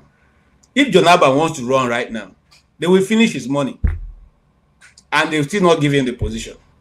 So they've made it such a way. I have a friend in England who wanted to run for a House of Rep and came from England. Okay, we all know of Dr. Chidi who wanted to run for governorship of Anambra State. And despite everything, these people will just mess you up big time. These people did everything to frustrate him. At the end, both of them have to leave and go back to their base. They know what they are doing to the country. They know they don't want us to move as fast as we want to move. So what will be the system that we can use to beat them? Because now they've said, if you want to run for president, you must have offices in 774 local government. You must have at least 4 staff. You must at least have furniture in the office. You must at least have foot soldiers. Who will have all that, and how much are you going to budget to be able to do that? And they've made in such a way that there is no open primaries. If you are like open primaries where people of, if, for instance, if you are running under APC and they come for primaries, it will be people in the street. It will just be like another normal election. If you're a member of a card carrying a member of APC, you can come and vote. Then it will be difficult for them to rig it. But they've made it such a way that it's electoral college and they have delegates who can come. Those are little numbers of people who can easily be bribed to keep repeating and bringing in the same people over and over again. Mr. Ike, how do we change the system? Because those who are controlling the cow are the same people holding the horn. So how do we now change? They are milking the cow and some of them are holding the horn. How do we now take them off this system and change the system that we now, the ordinary Nigerian, can determine who governs them and who they get in place to represent them? I believe the first step is to belong, be a party member, become a party member, register to be a member of a political party, pay your dues, attend the meetings, get involved in whatever they are doing. It is through that gradual process that we can be able to change the system. Like we said, we are not looking for an angel. We are looking for somebody who can be able to do, at least who will have the conscience, the conscience of, or the conscience of trying to work for Nigerians. We are not expecting 100% result, but we're expecting 100% effort. So I think it is the involvement of all of us that will be able to change that tide, because the problem that has been, like as I said yesterday, we all say that it doesn't concern me. I don't want to be a politician. Or it's a dirty game. Oh, I'm not ready to do this bidding they are doing. We cannot change those systems from outside. We have to be inside that system to be able to change it. Example of what is going on, or what has been the way it's supposed to be. I take the case of Labour Party, which most of us, which I'm really involved in 2022 and 2023. Why is there a crisis in Labour Party today? Because Abure, the chairman, and his executive wanted to maintain the old status quo. And Peter Obi is telling you, no. You cannot be preaching character and capacity and this, and you also still practicing it inside the house. No, it has to change. And that's the problem, because they don't want the new people to come in. They felt that the obedient members are coming to take over their positions. But I don't think that any of them was born with that position in their head. They didn't come out from their mother's womb carrying executive members before even they became executive members. Some people were there before they came in. So why is it too difficult for you to understand that what you got in 2023, if they have followed the normal process, by now we should be talking about Labour Party having about 10 million registered members in Nigerian politics. But you can see, because when they decided that it's not going to be like that, a lot of people walk away. But those who decided they're not walking away, they are still fighting over it. And that change is what they're trying to put. But it's not going to be easy. KJ, it's not going to be easy. But we know that change is going to come. But it's going to come with a price. And that is the price that that's the price that Mr. Peter Obi is paying right now. That's the price Alexoti is paying. That's the price. Those people who want those things to be the way it's supposed to be, they are paying the price. But they are not afraid to pay the price. And that is why we are sticking our neck. Because if we don't stick our neck with them, trying to back them up, so that change we are looking for, that system that we want to correct, how do we correct it? Because most of us who live in diaspora, for example, most of us might not want to go back to, get involved to be to play that politics. But there are other ways we can play the politics, which almost all of us are doing, playing that politics. So I think that change is possible, but we have to believe that it's not going to be easy. It is not a race or what they said, but it's a marathon. So you can see what fighting to make things right. Okay. You can see the price of fighting to make things right. So it's not going to be easy for people, because by the time these people now have realized, oh, it's like Nigerians are becoming to be interested in this politics that we have taken as our own life business. That's why you see what is going on in the political space in Nigeria right now. But my only advice is that we are not giving up, because the moment they discover that we are giving up, the moment they see that we are frustrated, that's what they want. They want you to complain. They want you to get angry. They want you to abandon it and walk away, so that they will continue. But we are not walking away. We are not that. If I get angry, it will give me the more strength to continue to push, because I need that change for my children and my grandchildren. So I'm not going to stop. You see, so that is why, that is the only way that we can be able to bring that change, because nobody was born a saint. And we are not looking for Jesus Christ to rule Nigeria or to go into politics. Because people, each and every one of us, we were not born a saint.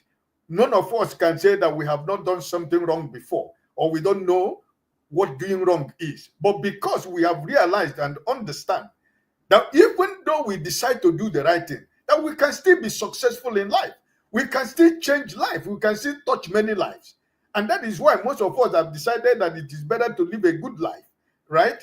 And show people that living a good life and doing something that is right is more beneficial to a lot of people. We are not fighting for ourselves, making the country good. We are not doing it for ourselves.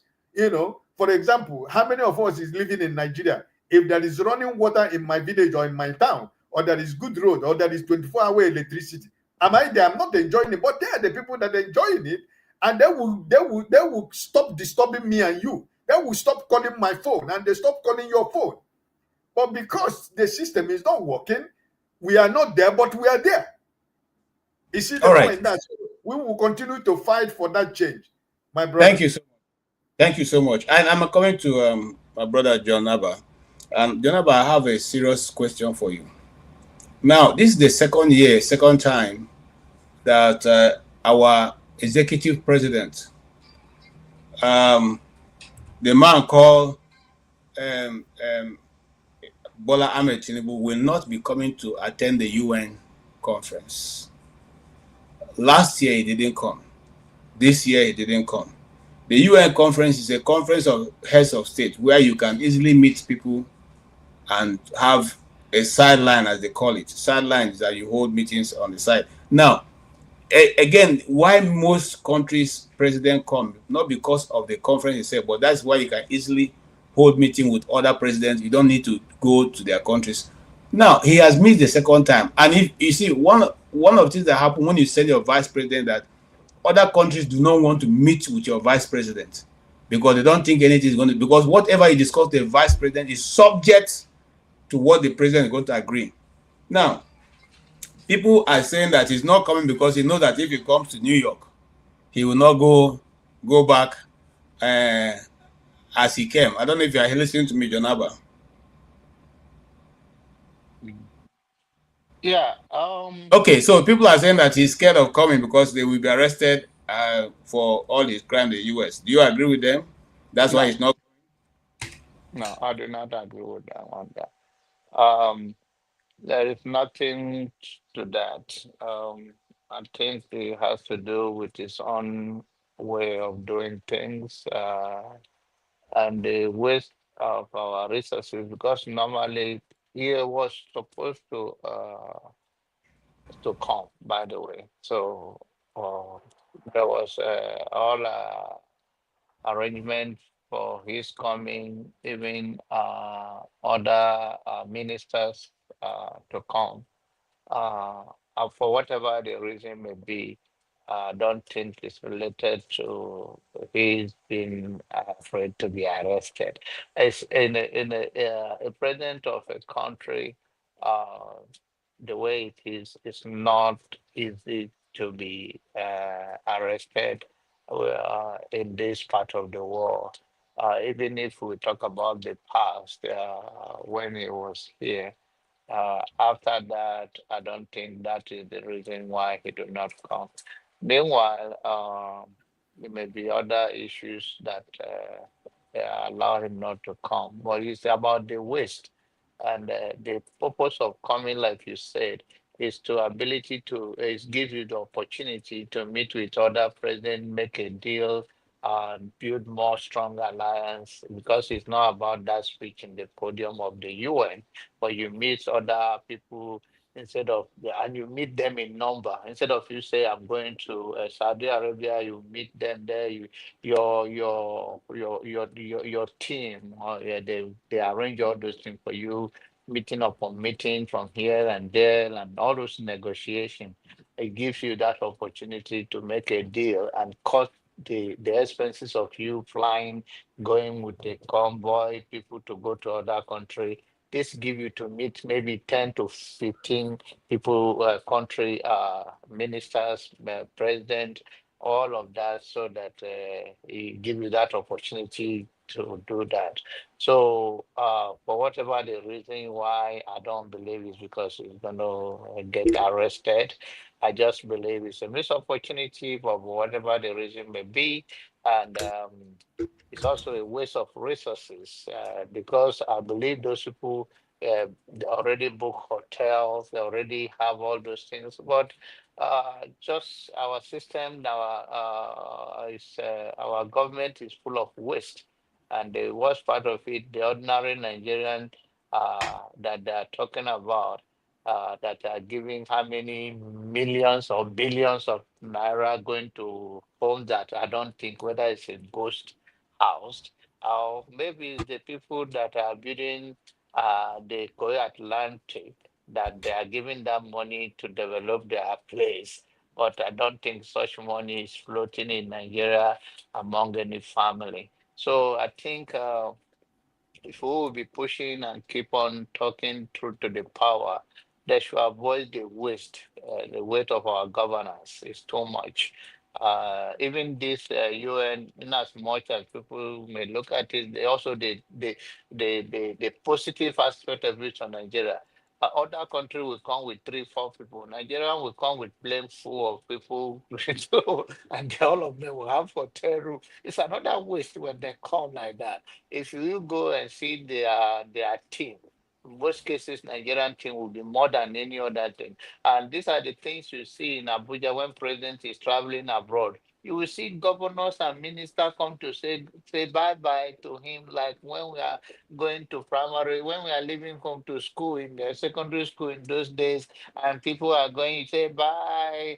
Or when you see plane pass, you say buy me bread or bread that you never get. So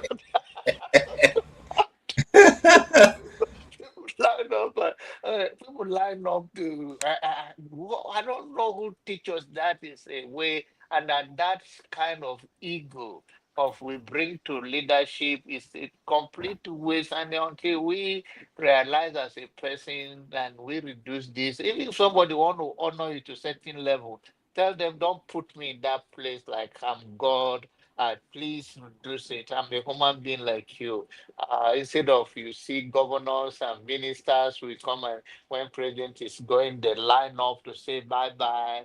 It's so childish. Yeah, I don't know who teach that that is the way to respect the president. Or say everybody is just looking to, and there's no. This is the reason why the country will be more. They are making themselves one party system because everybody just they don't have a stand. They don't have a principle. They just everybody go for whosoever that is in power. No principle, nothing. I'm standing on. I say no. I'm not going to be part of this, and it's a shame. But come to your point again. I don't believe that. If that is the case, I believe it has to do with this issue, and to some extent, I think it's a blessing that it did not come because it's a lot of waste here and there. Now that they book hotels, some of them, and some the reason that did not come because of the convoy. It's the same money, but who are they saving the money for? It's for themselves. It's like Peter. It's like Peter we say he only come to Abuja with one security officer, and who is the other money being saved for? So I don't want to get on Ike now. All right. So let's go. Thank you, Jonaba. And I want to correct. I said he has not come. He has come. He came for the 78th session that was in September 2023. So he has been here once, and yes. So that's the other correction there, Mr. Ike. What is in us trying to pave a way?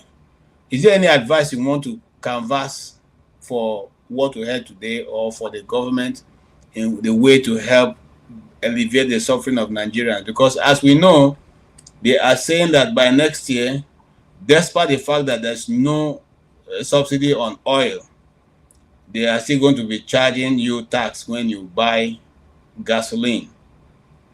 Should we continue to look forward to that, or is it too much? What should the ordinary Nigerian be looking forward to at the end of this year? First of all, we were told that the man in Asoroku from France, you go to London, from London you go to United Nations, right? And all of a sudden he went back to Nigeria. I don't have a preview of why he's not going. My brother John Abba was talking about waste.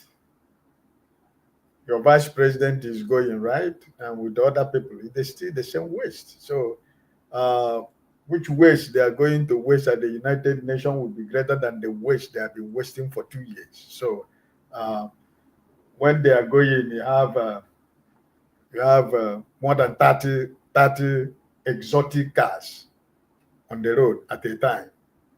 So whatever be the reason why he's not going, personally myself, I do not care, because doctor asking me about what are we going to do, or what Nigerians expect. Listen, Keja would say it here.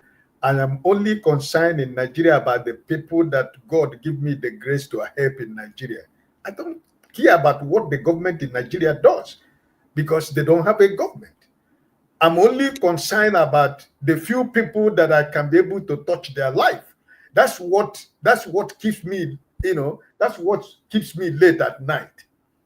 And those little people that are, even if it is 5 cups of rice that I can afford to give a family, that's my concern. It's not about this.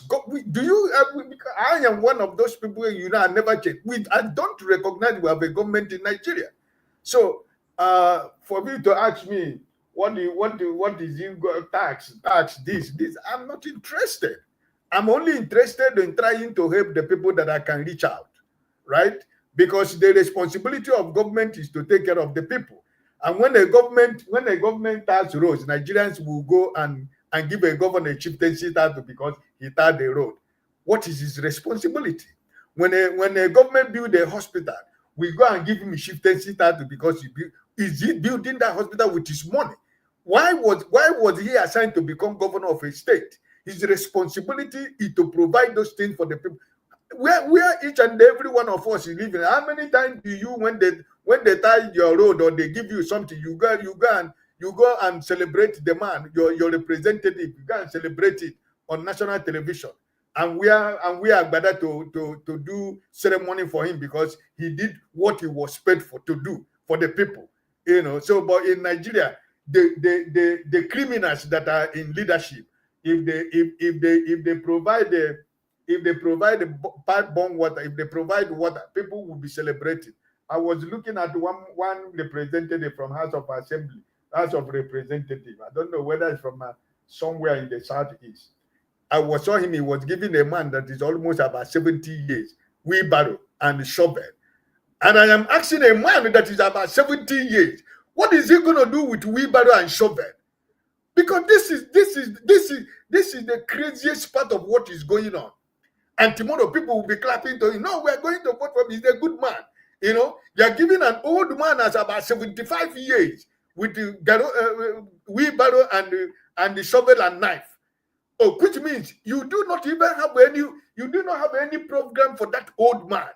The man that by now you're supposed to be looking after him. You are giving him wheelbarrow to go and push yam in the market. Go to yam market where women are buying yam so that they'll be pushing the yam. And when they ask you, they say you provided your constituency money, you provided amenities to your people. Your former governor in Abia State, did you not see the road he said the third had broken into two? The road he said he used his money to do for Abia people. One area, the road is, when you see the road, you see under the asphalt, it is just red sand. There was nothing that can tell you that this is supposed to be a road. They are asking your former governor, he said why they didn't tie a road is because of evil spirit.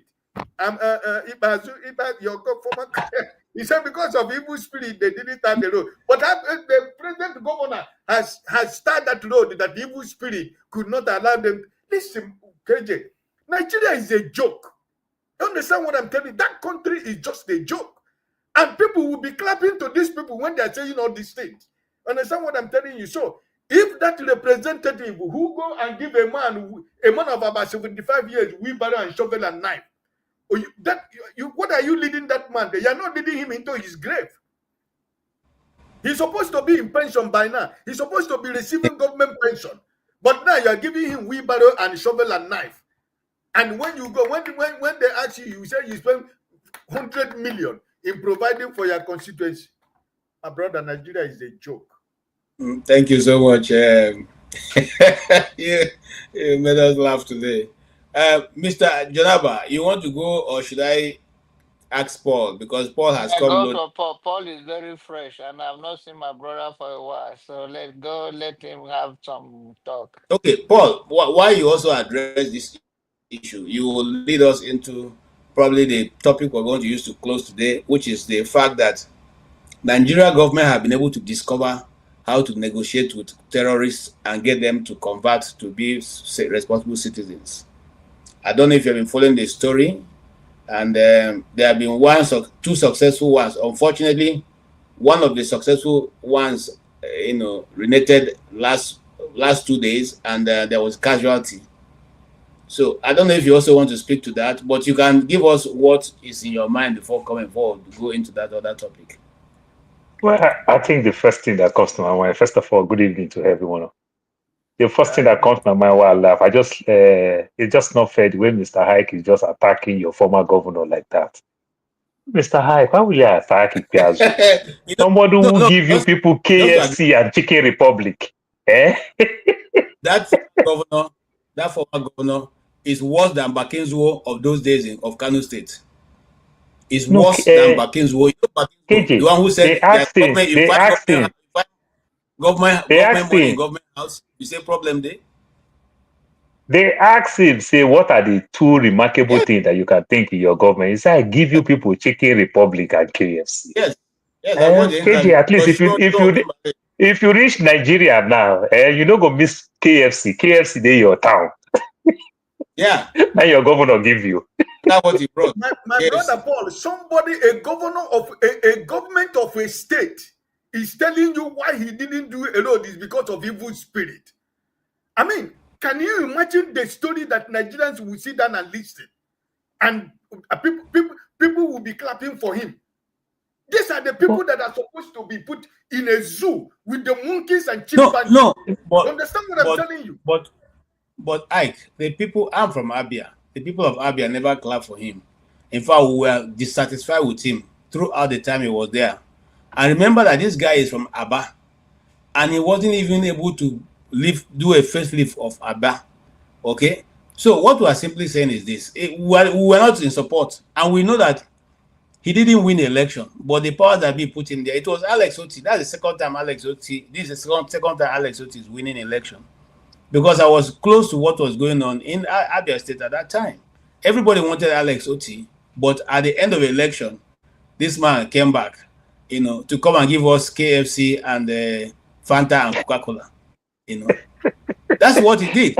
And, you know, so you begin to wonder how he managed to, even because he has his Dr. Ogeze Ikpazu. Okay, how did the doctorate come? If he's normal doctor, then how did he pass the exam? Because if you think that mineral resources, educated plus businessman, you will expect a lot from him. You understand? But yeah, look, see, it's just painful. Yesterday, I said something yesterday. Yeah, this question that you asked me, Mr. Hike, is here. When Concern was saying, I said, it just coincidentally that it is only my people from the Southeast, the Igbo man, happen to be the abnormal people, because the new normal is abnormal and the new abnormal is normal. Every region negotiates from all these bad people, whatever. It is only the Igbo man.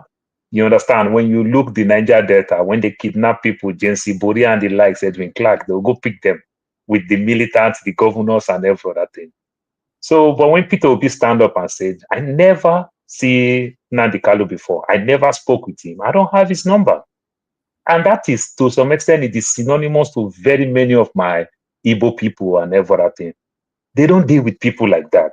But guess what? Every other region deal with that. You talk about the South where I'm from, you talk about the Southwest. Thank God, KJ is a journalist. You remember Gani Adams, you remember Frederick Fashion. You understand? Not so long. Sunday Igboho is back. And every other thing. So when you look every region, they do that and every other thing.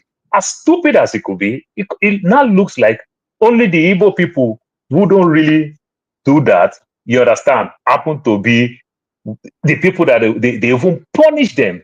You understand that why would I not fight for our own bad person, even though we call a bad person? Why would I not fight for our own bad person when I don't want us to release them? You can imagine. So they make you create monster, then the people will stand behind him. You understand? So it's tiring when they ask that question. I say, look, every region do that. The highest title in Yoruba land is the Arakan Kofo, which Gani Adams has. Abiola was the one that had the title before. You understand? Even when that title wants to go out, they were saying Tnubu deserved the title more than Gani Adams and was given to Gani Adams. What did the government, and using, because it is government that gives these people all this name. You understand? Militants, kidnappers, terrorists. It is the government that prescribed them that. So if government prescribed them that, then it's obliged for us to call them that. But they negotiate with all these people. Asari Dokubo dropped out from University of Calabar. He owned a university. You understand? He owned a big title. Tom Polo become king. This is somebody who won't, you understand, take off a human head and show it in the whole world and everything. He's a king. You understand? It's just, I can't explain this thing more than this, other than it's just our normal and everything. It is painful, it is shameful. But another thing that we'll see, sometimes I feel for the government, and like if I want to blame somebody, let me deviate a little bit. Like the way I will blame somebody like Goodluck Jonathan. See, Jonathan lost that election. KJ, you know very well, because of the international community, because of the lives of somebody like Barack Obama. You all know these things. And he was there. They were pressing him. He can't talk. He left power. He was still scared of talking. When he talked with parable for you to go decode it. For people like us that don't have work, who start to analyze all his word and try to decode it. They are so scared. My brother, if you don't see 2 Oyibo man for your village or 2 China man for your village, it's just a matter of months. Fight will start coming. I feel for the Northerner, because the Northerner, they have double jeopardy. The one who is coming for cocaine, lead, battery, whatever. And the one who is coming for farm, for John Abba, Domot there, where they come for GMO. They also coming. And they'll create a fight so that people will leave the land for them to work. Anywhere you see these people, that's where you see problem. And these people will come with good face. You remember how Buhari put, Buhari put no flight zone in Zamfara that have no airspace. But we all know how people from UAE, Dubai, you understand, will give them ammunitions, and gold is going out. How much revenue do we make from gold? Nothing. You understand? And they say Zamfara have a lot of gold reserves. So when you look all these things, these are problems. That's why you see some of our soldiers, like we give them this sweet name, gallant soldiers, couldn't do anything. You understand? Because power from above just says, shut up, make money, and live there. You understand? Their hands are tied. We are not ready to fix our country. That's what Mr. Hyde is talking. We are not ready. Tnubu talking about going to United Nations, not like anybody will arrest him. He has been here before. Nobody will do anything. He's playing the card what the people really want, so they don't have any problem with him. I just think maybe those shame of if he comes there, those protests that people like Showore will gather people to go protest and shame him and every other thing. You understand? Then so when they send a stooge down there, then they'll come back and say, you misquote me. That's not what we say. You remember the Speaker of the House, when they say one thing, somebody represent him, then later I come and say, no, we did not ask him to go do these things. So these are strategy. They go somewhere, they send a spare tire to go represent. Then when spare tire come back, say, no, I don't remember the last time I drive rim. Now alloy wheel now they use, not the rim how they use. But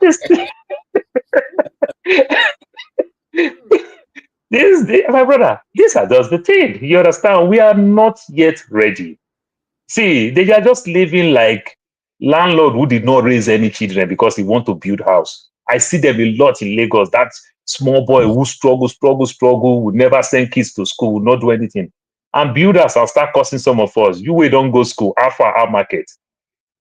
We have many poor landlords. Then if that man leave, you understand, never raise all his kids and build one 6-bedroom house and everything, then these kids will leave. They'll still be poor. They'll still be stressing tenants. So these are the things they are doing. The government is not ready to create new things. They are not doing anything to make more revenue. Look, what is our GDP? I always use New York City. New York City GDP is 139 billion. While Nigeria, that is New York City. Remember, I'm not talking about New York State or New York City. Now look about Nigeria. New York City is about 9 million people. You understand? Then when you look Nigeria of 250 million people, our GDP is 41 billion. A whole country. We're a poor country. Apple is richer than us. GE is richer than us. You understand? Nvidia is richer than us. One company in the United States, about 7 companies like that is richer than Nigeria as a nation. You understand? And the president is flying Airbus, is flying this, flying that, drive all these kind of armored vehicles and everything. My brother, we are not ready. We are not ready. Me and you, we just don't get work. We don't try to watch your film. The question is, what makes us sit down and allow all these things fly? What makes the Nigerian people comfortable to keep moving the goalposts backwards? I think it's simple. If I will use one small analogy, I live in Phoenix, Arizona. Phoenix, Arizona is the 5th largest city in America. The population of the people in Phoenix, Arizona are more than Switzerland. But do you know Switzerland as a country owns more guns than the United States? But for the past 23 years, no one gunshot in Switzerland. Do you know why? They live like one. That is their own adult toy. But what is the concept of guns in the United States? It started by for one race to be more superior than the other one. So they use it on the other one. When people started having their rights, then this one will say, when I do it, they say, oh, mental health.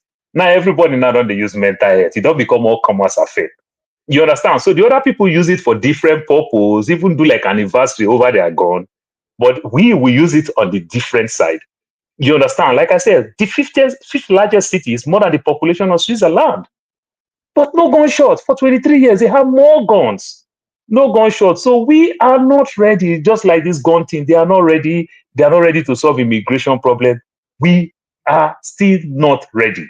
You understand? And multiple things divide us. Maybe the Switzerland, they find a way together to solve their problem.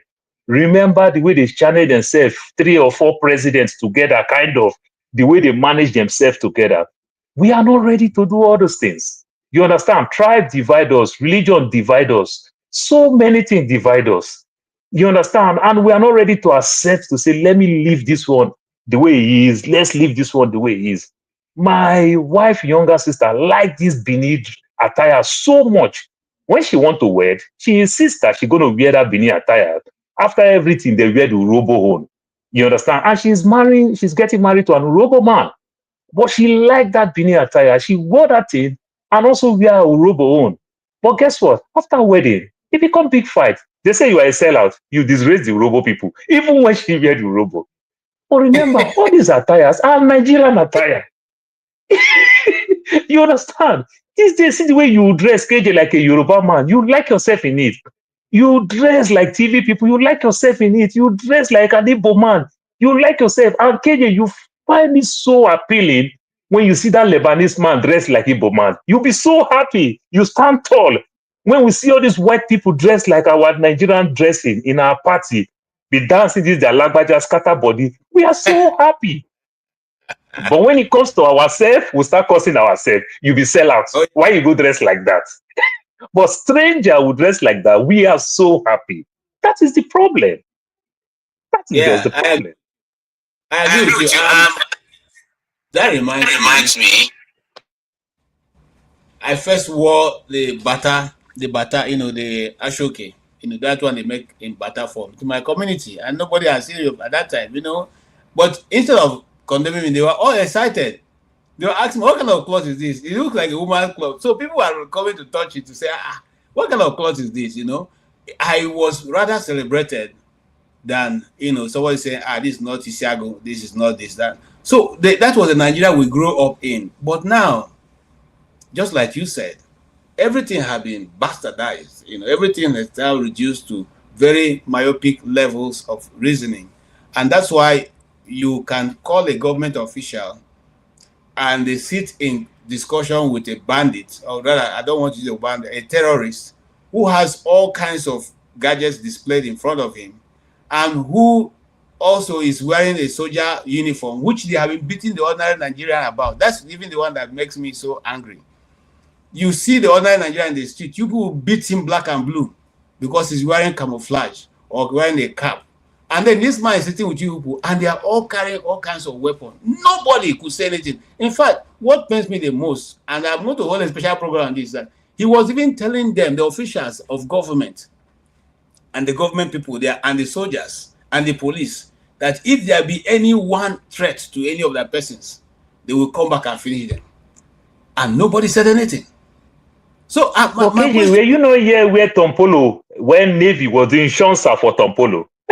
Come on, now. So how do we now find an equilibrium? That's what I'm asking. That's what I want to add, because these are I don't know. So I don't know. or OD or OBE may have, how can we find an equilibrium? How do we find an equilibrium? How do we now use the same measure for everybody? Okay, brother KJ, let's start from the it's a complete failure of leadership and our people. How do you see? You've never seen the kidnappers that have kidnapped certain individuals, and police, army, and navy escort the family for the exchange of the money. My cousin brother have a worker from um, Indonesia, and he was kidnapped. And when they kidnapped him, they called for the ransom payment, and the foreign you have to involve their embassy and all of that.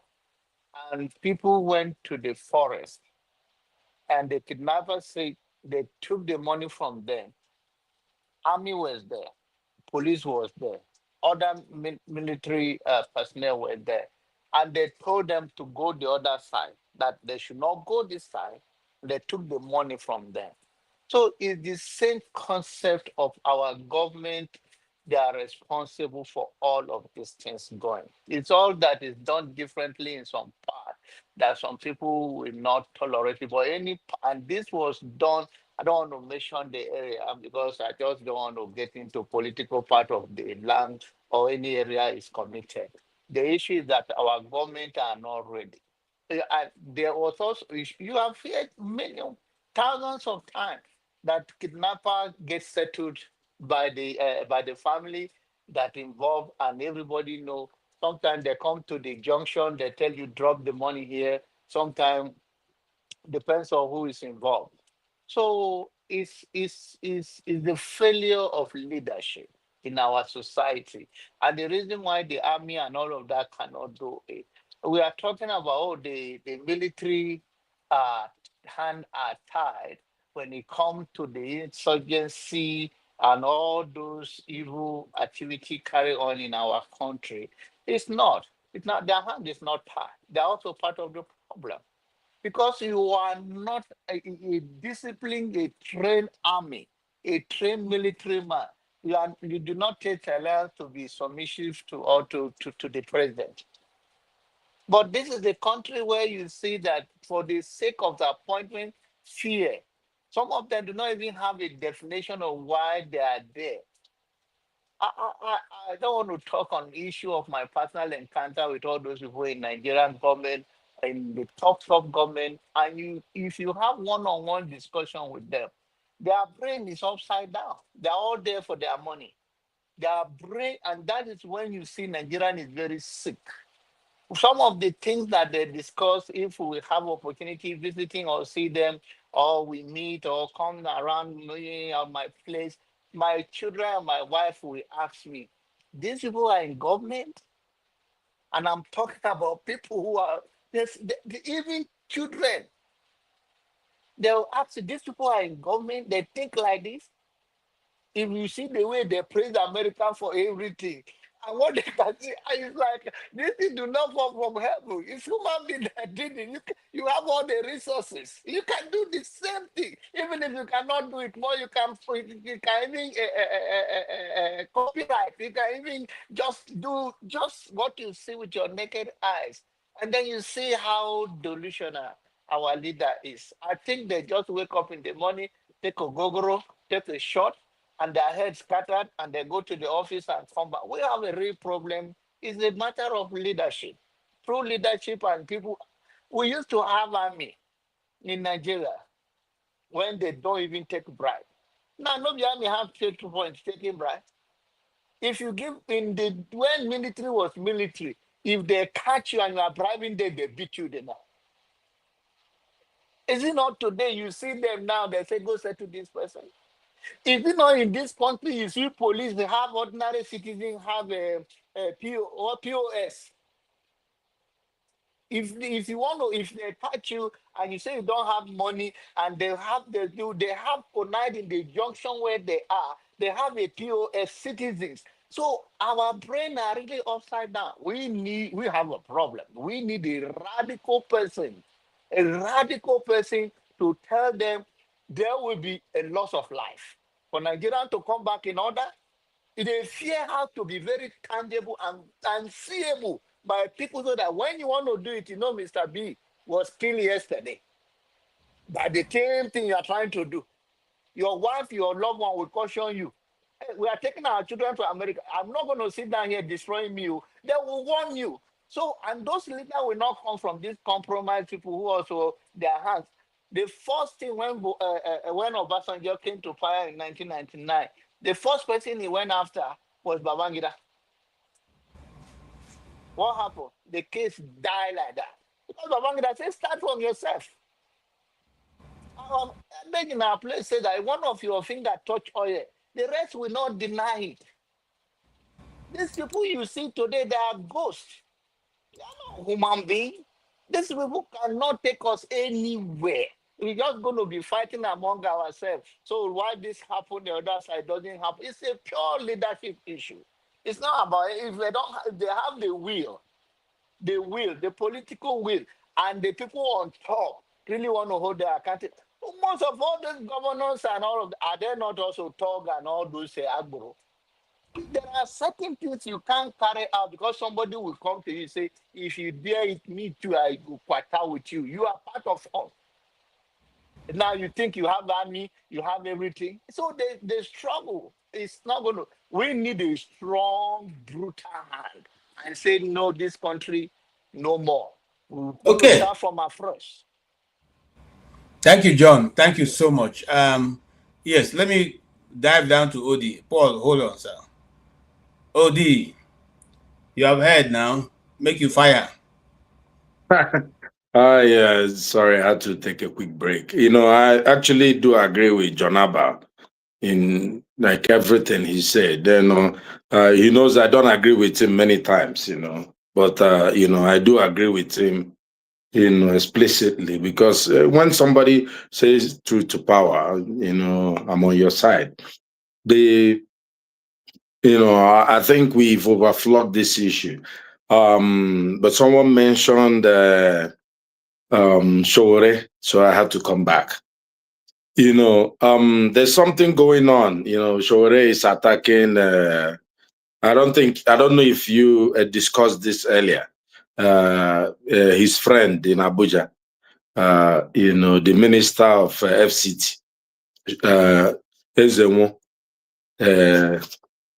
Wike, and he wrote a petition to the AG of Florida, about his properties. And I don't know, I thought that would have made like news to discuss, But, the reason I'm bringing it up is, I keep wondering, and Shore supporters may come in and help me out here, because, and KJ may even jump in.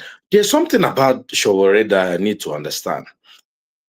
How many people have done or said what Shore have said, and they are still alive in Nigeria?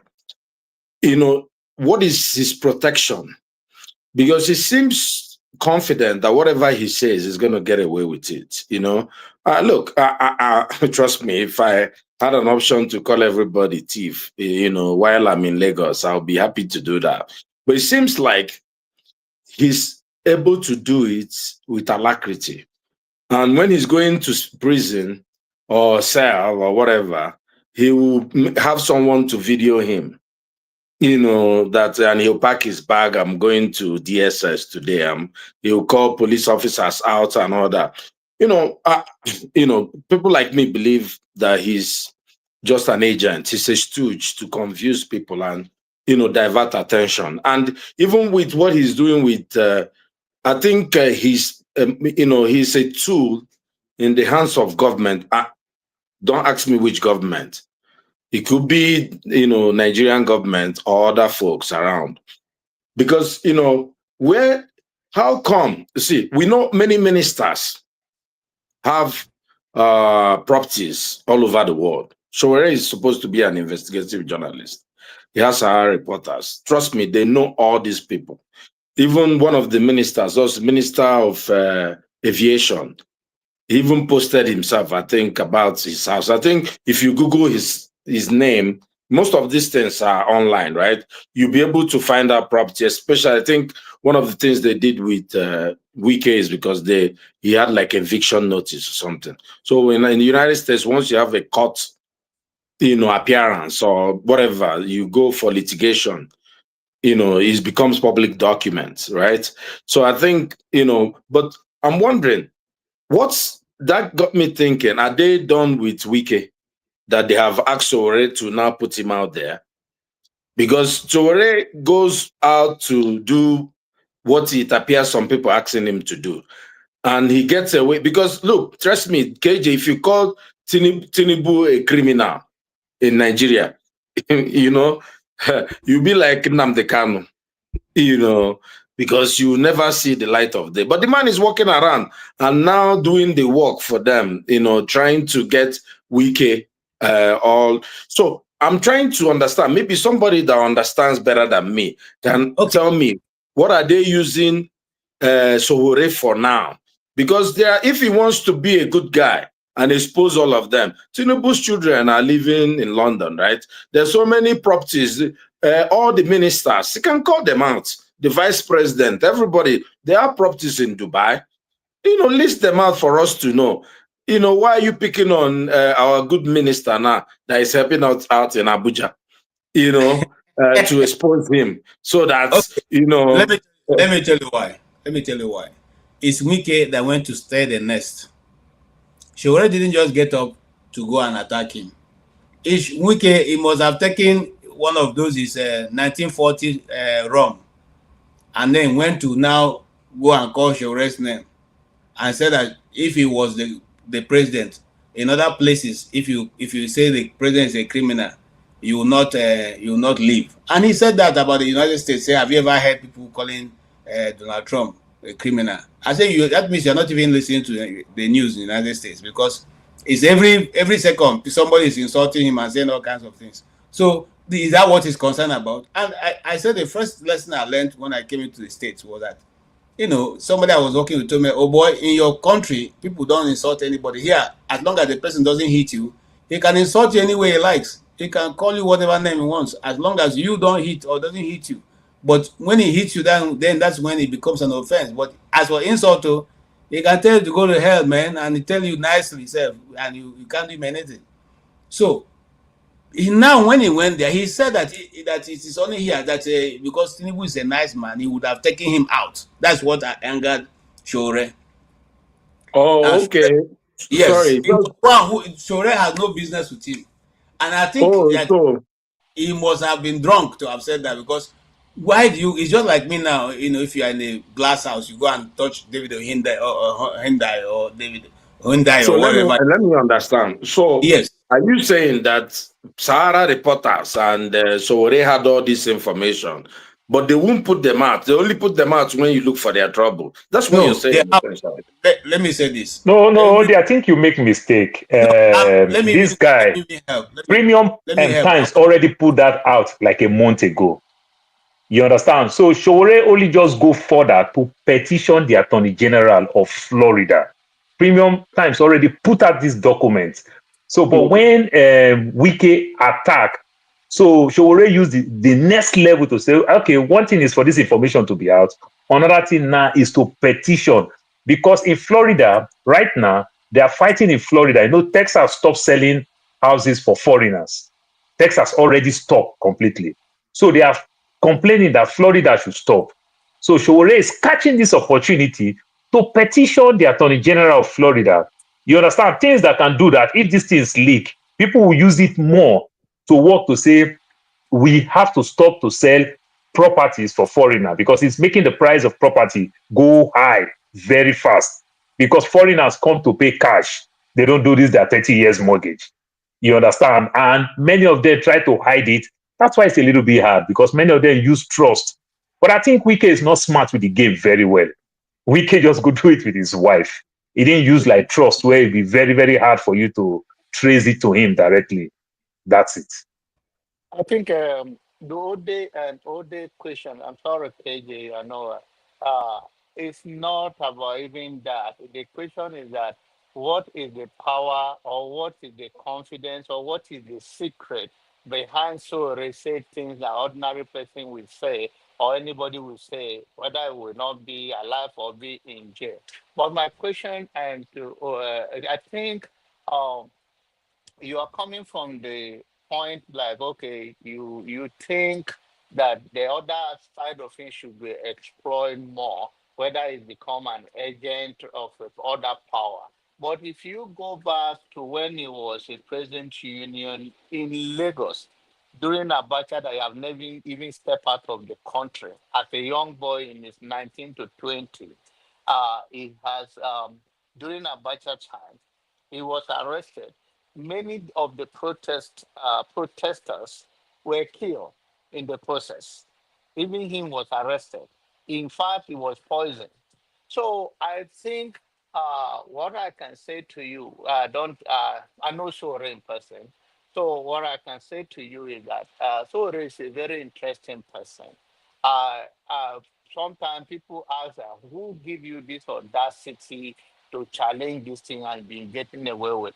And I don't see him being an agent for now. Nobody knows tomorrow.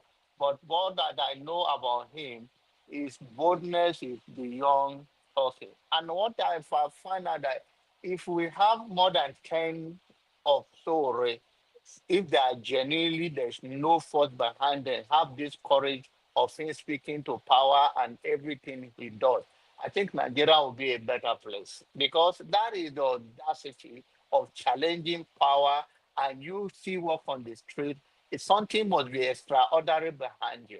Now, remember, it's also a man of a very intelligent guy, a man that used psychology. One of his court cases he went was uh, they were not allowing people, even the lawyer, to come in. And now he came up with the strategy of going with Babalawo. I don't know if you saw it. He came with Babalawo, and now the Babalawo was even a fake one. There's nothing like anything. It's a fake one. But they allow it, and that day he walked out, and they let him have all that he wanted to have and free him.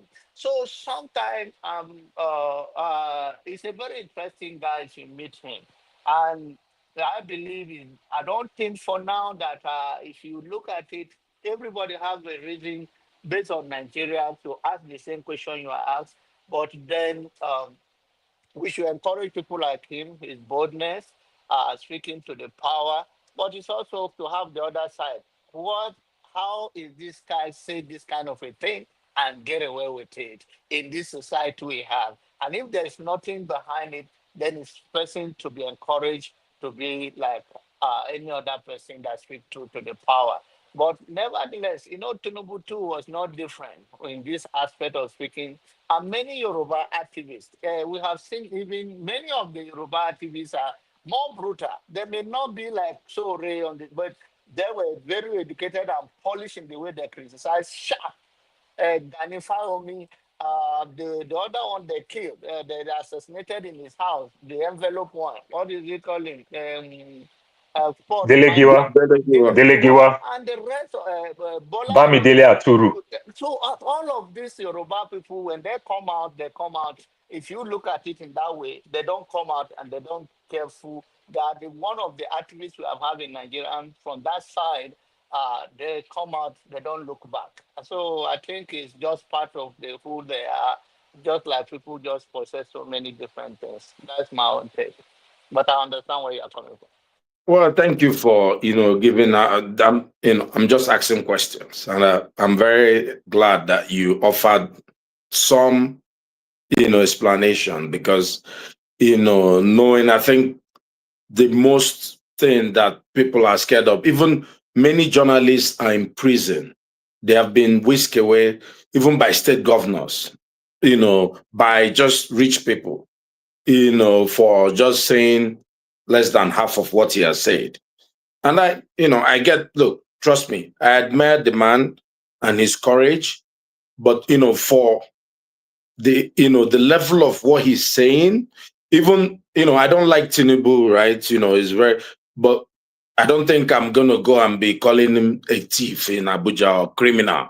I don't, even Trump, people call him as convicted because he's been convicted, right? You can call this guy anything, but the idea of the way the guy goes about it, the audacity, many times I just kind of have a reservation that, in Igbo language, we have, an adage that says, "Okay, soro ngwere mamiri, mmiri ko ngwere oga ko okay."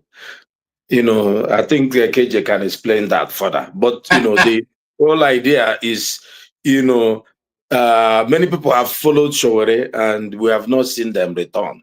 Why is it that he's still there? I feel there's more to it. And one day we'll find out, because there are so many times when issues of national importance come up, then Showore will show up. And he brings up something very interesting. And we all go down that drain. I just wonder if it's a distraction for everybody. Well, Okay, thank you. It can be both. KJ, I'm sorry. Odi, two things that you can do if you go to Nigeria, you want to have peace of mind. I don't know the religion you practice. Just go to Nigeria. As far as you are not a Celestial, you are not a member of Olumba, go Nigeria, tell your friends, say you are going to Olumba church. Come meet me for church. I do Olumba. Come meet me at this Sele. They start running away from you. Go now, Halloween is on. Buy all those things Halloween. Go put them for your back house and your front house. Whether you will get family or friend will come tell you anything. They run away. It's just simple as that. So ordinarily those beads that you see in Showore's neck and everything, they will say you don't get supernatural power. We fear what we don't know. That's the type of people we are. So growing up in Lagos, as a young man who is very skinny, not so handsome, and the likes, you manage a thief for your mama money, they give one girl, then you discover the girl, they wear one garment church. We go run, nobody they pursue us. You understand? Because he's threatening you with those power. We already believe that they have one mystic power. I will put you in coconut. I will burn candle for your head. You run. So Showore has done it. Then remember when IBB Buhari punished Showore the last time and everything. Senator Menendez, who happened to be the senator in his own constituency, fought for him. So that put another type of panic. Now, is it that this guy is working for the CIA? You understand? How come he's with his wife? What if he is? What if he is? Yes, if he is and if he's not, and every other thing. So it's both ways. You understand? You know, all those type of things. Is that how he's making his money? Is it that there is working for them and every other thing? But the best way to work for CIA is to also be in government, not to be outside government, so that you can even know more. So that may be also another thing. So Showore may just be stubborn. Remember, he's an Ondo man. You understand? He may just be stubborn because the Ondo and the Ekiti people are very radical and stubborn people. You understand? And at the same time, very educated. You understand? So it may just be that, either of both. Sometimes they might even push him to go do things like that, or he just may not be even doing it. You understand? But he's a dogged person. And remember, all great men, they often die in their 30s and 40s. Showore is in his 50s. You understand? So this guy is not scared of death. So death is not special.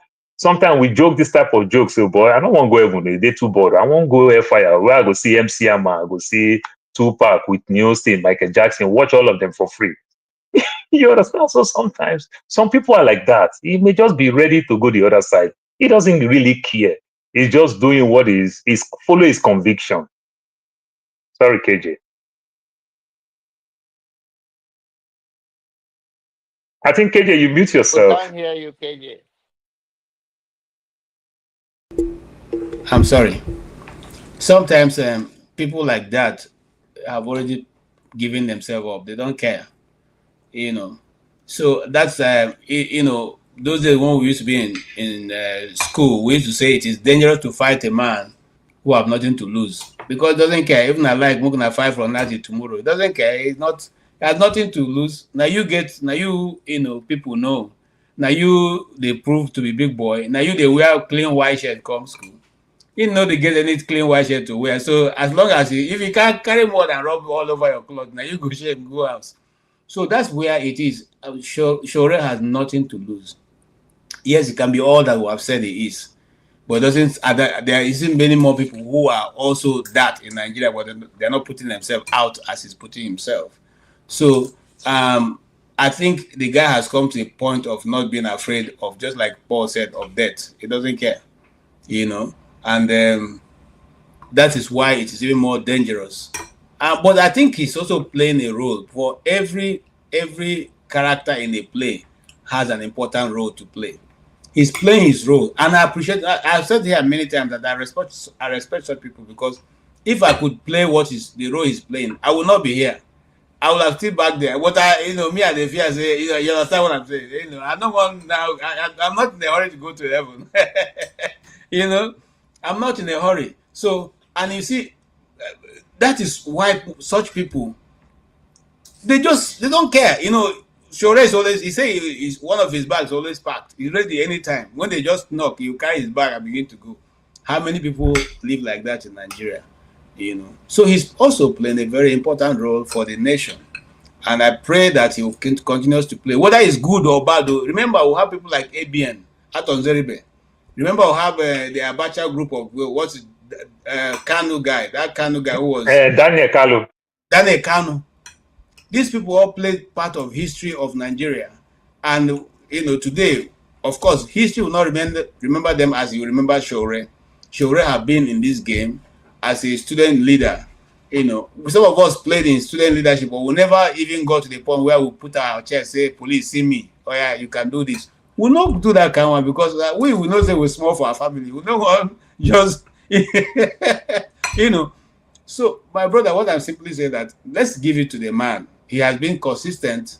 He has been, some of us, if we have the kind of money I have, probably will not be even in the game. We would have retired ourselves, But that's it. So I will give each and every one of us, 3 minutes to make your final input, and then we will call it a day. Yeah, I'll start from Jonaba.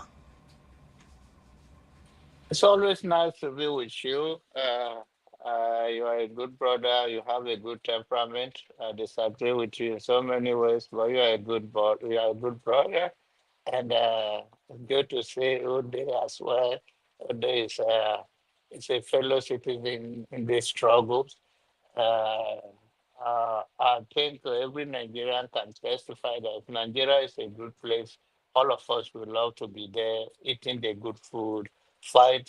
But he's already accepted to be a fugitive in the foreign land.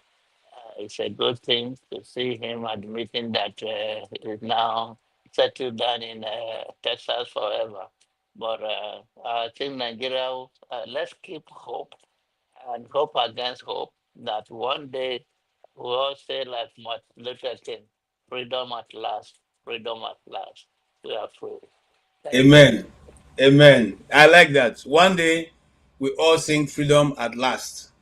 I crave for that day because um, many people around Africa keep saying that if Nigeria gets it right, Africa will get it right. When shall we get it right? Paul, your final thoughts. Yeah, that is true. If Nigeria gets it right, Africa will get it right. And I hope and pray that we find that leader that will take us to that level because we have all the necessary thing to get it right. You understand? Brazil spring up very, very fast when they just choose to do the right thing because they have everything to make it work the right way and everything. So Nigeria, we are scattered all around the globe. We are exposed. We have the better, good mineral resources, all the natural resources.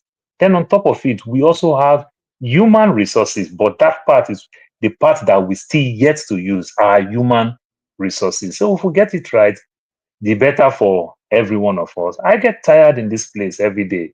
When I go on Facebook, when I see somebody put something like a goosey soup vegetable for Facebook, it dey pain me well. Because me, I dey eat the one way dey for mortuary. E dey for freezer 9 months or bono, freezer 9 months, goosey 9 months, everything 9 months. When I go Nigeria, they say, no, Polobo no eat here, mo go one new place. I say any food for Nigeria better pass where they come from. Because any restaurant you buy it, that thing there for freezer for long.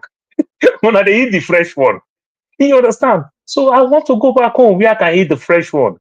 So I hope and pray we get that country right. So that the better, like I said the other time, look, this kidnapping, negotiating with kidnappers and the likes. Among all the region in the country, it's only the southeast that don't do that don't form alliance with bad people. And they punish them for it. So they becomes the abnormal now. The only normal people have become abnormal. When do we change the goalposts to do the right thing so that we all can be happy, we all can be proud? I was in the Georgia State University for my little niece who is doing a doctorate degree. I saw people from Saudi Arabia. They're all going back home. When I asked them, they're all going back home. All our people, they are looking for EB1 visa. Or to stay, not to go. You understand? You see my Ghanaian people, they are looking for what type of visa not to go. But these Middle East people, they are all going back home. There's better job for them. There's people who already flown from that place to here to celebrate them. You understand? And we have all this potential. Parents suffer, sell everything to send their kids here. And after the knowledge again, they give the knowledge to people who will not even recognize it, curse us for it and everything. I hope someday that we can get it right and the better it becomes for every one of us. I'll use my little daughter before I shut down. My daughter happened to be the first grandchild from my wife's side and everything. From my wife people, they love her so much. This is their first grandchild. You know, when this girl want to go study, she understand everything because she's done her own research and discovered that to be a doctor in Nigeria is very, very short. Within 7 years, you're a doctor. To be a doctor in America, it takes 10, 11 years before you can stand up to say, I'm a doctor. She said, I'm just going to go to Unilag. The people, our own family that love her so much say, it not go happen, no. They don't agree the child where you carry Nigerian passport, say, it not go happen. You can imagine. Instead of them to take advantage, you know the way grandparents take every advantage to stay with their grandchild. But they don't trust their own country. They say, no, come visit, Moku hide you, make you carry your wala go, make you thank God. You can imagine. They say, no, it don't go happen. No. They discourage the girl. That's my take for now. Thank you so much. And thank you also for that personal story, because sometimes when we speak this in an abstract, people don't think these things happen. But when somebody you are looking at tells you his or her own story, you know that these things are real. And I can imagine, what they're afraid of, because you only, even in your house, you're not safe. I have a video that I watched on the internet yesterday of two young girls who are living somewhere in Asokoro Extension. It's from Asokoro Extension that terrorists came to kidnap them in their house. Asokoro Extension, that's right inside Abuja. Okay? They were kidnapped and they were seriously beaten, and they even used knife to almost remove one of the girls, their eyes. Okay? Now, if they were not telling their story, you think these things are not real because people are making it up. But these girls, despite giving everything, these people still wanted to carry them and go into the bush. And they carried them. And even one of them had a police friend which she called and said, look, these people are around. He said, yes, we know, we are working on it. They worked on it. The whole people, the whole of where they live, the compound was, everybody, about 12 rooms or thereabout, were all robbed, and it took them a while, more than 3 hours. The police were still working on it. And even eventually, they managed to escape. They met the police people who they said, no, they are around here. They didn't bother to go into the bush to look for anybody. So when these things are told in this way, people know that this is happening. Anyway, thank you so much for sharing your personal story. My brother Ike. Thank you, KJ. Thank you, everybody, for us to be here today.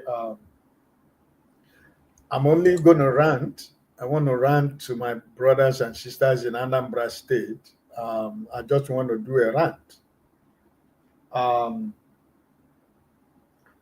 We have seen the Dubai that Mr. Soludo promised the people of Anambra State. We have seen the Dubai he promised to give the people of Anambra State. The Dubai is all about pursuing native doctors, all about name calling. He has become a complete tout in Anambra State. So November is coming very close. So I am appealing to the people of Anambra State that this man should not come back. With him and the governorship candidate of APC, Chifu Kachuku, that one is a criminal. The Anambra people should not even think about that one at all. So I am appealing to the people of Anambra State. It is not time of the time of Apaga is gone. We are not talking about party, but we are talking about persons. This man has proven that his professorship has no meaning. The governor of Enugu State rigged the election. But he has proven that even though I can rig election and become governor, but I can deliver dividend of democracy to the people of Enugu State. And I don't think when this man is contesting the election anytime, any other person will come and challenge him, just like Alex Oti in Abia State. The governor of Enugu State has proven the point that he has his people at his hand, and he's doing wonderfully well. The man that we were looking up to, the governor of Anambra State, he has become a shadow of what we were thinking that is going to be.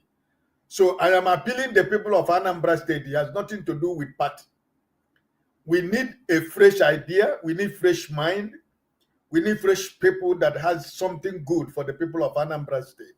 Because if Anambra is working, the whole Southeast will be working. But what you see in the insecurity in Anambra right now is greater than what the insecurity in the whole of Southeast combined with the one that is happening in the Benue State and the other Middle-based state. Anambra is no-go area right now. If that most of the people of Anambra State, where they do their marriage ceremony now is in Abuja.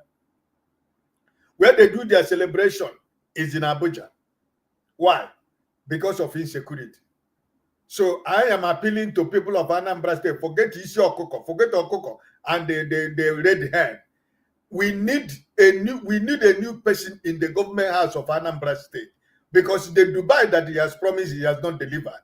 He have used his security network, terrorizing people and killing innocent people in Anambra State, all about trying to maintain peace in Anambra State.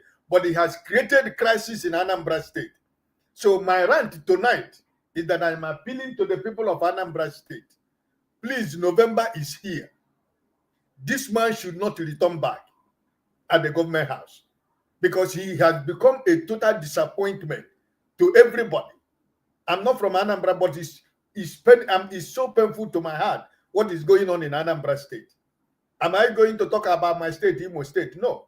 Because the governor of Imo State lives in Abuja. He runs the Imo State from Abuja because every day he's standing at the airport waving to your president. He doesn't know what is going on in Imo State. He stays and he lives in Abuja. That's where the government house of Imo State is in Abuja. He stays in Abuja almost the whole 1 month in Abuja. Only go to Imo State to go and see his wife and children. And the next Monday morning is in Abuja. If you cross around the Asorok, you see him with his white and white running around Asorok. So he's no more the governor of the state. He lives in Abuja. So I am appealing to the people of Anambra State. Please, November is here. Don't allow this man to come back. I don't care who comes back, but it shouldn't be this man. I wish all of us the best of the new week. God bless you and bless your family. Good night, everybody. Amen. Thank you so much. Odi. Hello, Mr. Odi. All Hello. Right. Yeah, I'm right here. Okay. Well, look, I just I don't really have much to say. I just want to thank you guys for coming here again for us to get our therapy session. We may not change anything, but at least we can talk about it. And then we go home, we feel better. We can sleep at night. Odi, are you suggesting that this place is a psychiatric hospital or what? No, really, it's look, many times we know we're not gonna really change anything. But look, at least if we talk about it, we'll feel better about it. It's true, look, many times, when you get in this kind of debates, it's fruitless. But look, maybe someone will learn something. And I've learned something, I learned something from a few guys today, and thank you very much. But, also, what I just say is be vigilant, for everybody, speak truth to power. Just know that whatever you do today, you will reap the benefits tomorrow. I have people who are in government now, who are enjoying, but I know that they'll be on the other side in the next 4 years, right? Malami was there. He was one of the most powerful people in the government. If you wanted to get any type of favor from Buhari, they went to Malami. Now Malami is now on the opposition. How fast things change. So there are people who say we have power, but what have they been able to achieve with the power? Everybody's poor in Nigeria. I like what Paul, I always use that analogy, because when I found out, that New York, I think it has even gotten worse from New York City had more GDP. And if you even look at the budget of New York City, you realize how poor a country we are. And it's not like we can't be rich. We can. We have all the things that, that is given to any people to be rich. But we just want to wallow in mediocrity, and which is a shame, And, I think one of the worst things we have been dealt is, tribalism, whether it's from the British or the Americans or whoever colonized Nigeria. But we are really more focused on talking about where, I really take offense to, not in a terrible way, to when Paul was talking about, how Ondo or Ekiti people are. Are you kidding me? Have you, there's nothing more special about the whatever, the fiery nature of Ekiti man or. You see, we're all Nigerians. You can find the same thing in everybody. It's just that people are treated differently, so they can say whatever they want. Iboho said the same thing that Nnamdi Kanu said. Nnamdi Kanu has been in jail. Igboho is now a kingmaker. So now tomorrow you now tell me, Igboho is a brave man. He's a chicken. He was running around in Cotonou the other day trying to escape. Nnamdi Kanu too was trying to do his own. Well, escaped and they grabbed him. So we are all the same people. We bleed red. Whenever you see a black person, no matter where the person, there's that nod. That makes us the same people. We have to fix this land. I don't know how we do it. Join a party, like Mr. Ike said. Everybody should have a PDP, APC. Have a card. Get one. Have a say. Maybe one day, you'll be in a position to make a difference. Thank you very much. Thank you, sir. All right. Yes, Chim, your turn. Your final take. Well, what do I have to say other than, like Odi rightly said, we'll keep making our contributions, calling out leadership where we need to call it out. For in a position to make contributions or join a political party, join. But I don't know that that particular part is a good advice, though, because joining political party in Nigeria now, like joining cult too. I would rather go and join Kegites than joining a Nigerian political party. They only do meetings in Nigerian political parties in the middle of the night. Those ones they show you during network news is just surface. The real decision, if you can wait until 3 a.m. in the night, that's when they do their meeting. I'm not nocturnal, so I'm not going to join any political party. I don't get their strength. But, I think Nigeria should not be in the state where it is right now. It shouldn't. There's absolutely no reason why we should be where we are economically and socially or otherwise. All of this is self-inflicted. All of this is a failure of leadership, but primarily also a failure of followership. So the advice I will give us is Nigerians need to remove this, stop voting political elites that are not offering us anything. We know these people. There's certain people I cannot vote for. Let's start voting good people. I don't need to like Paul. If I have an idea that, okay, this Paul is a decent man. Whether Paul didn't give me, he winked at me, didn't wink at me, but I know that Paul is good.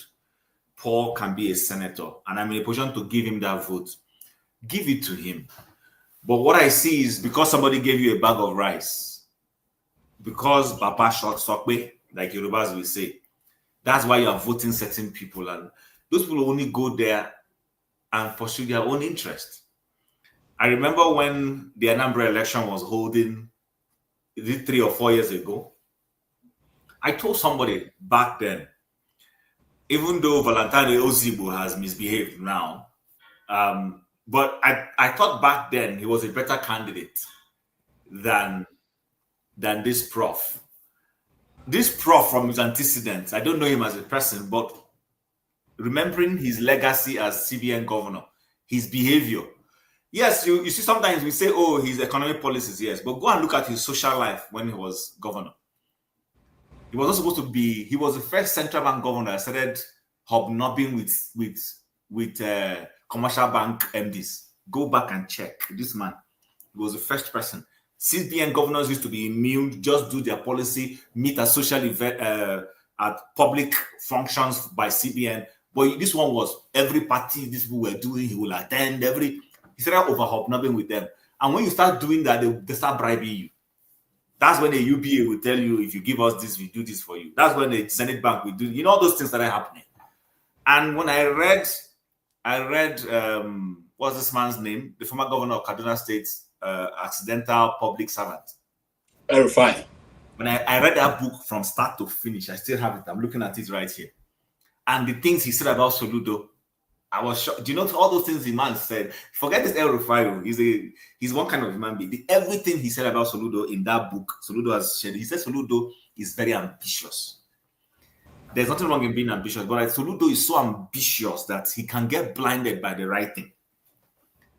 That it's all about this. When somebody comes from a not too well-to-do background, and you're hobnobbing with elites, suddenly you're trying to push through your own. That's what Soludo is doing today, if we're going to be honest. So I think we need to stop getting carried away by who we elect. Nigerians elect horrible people. We elect horrible people. So that's the only thing I would say. I wish everybody a wonderful week.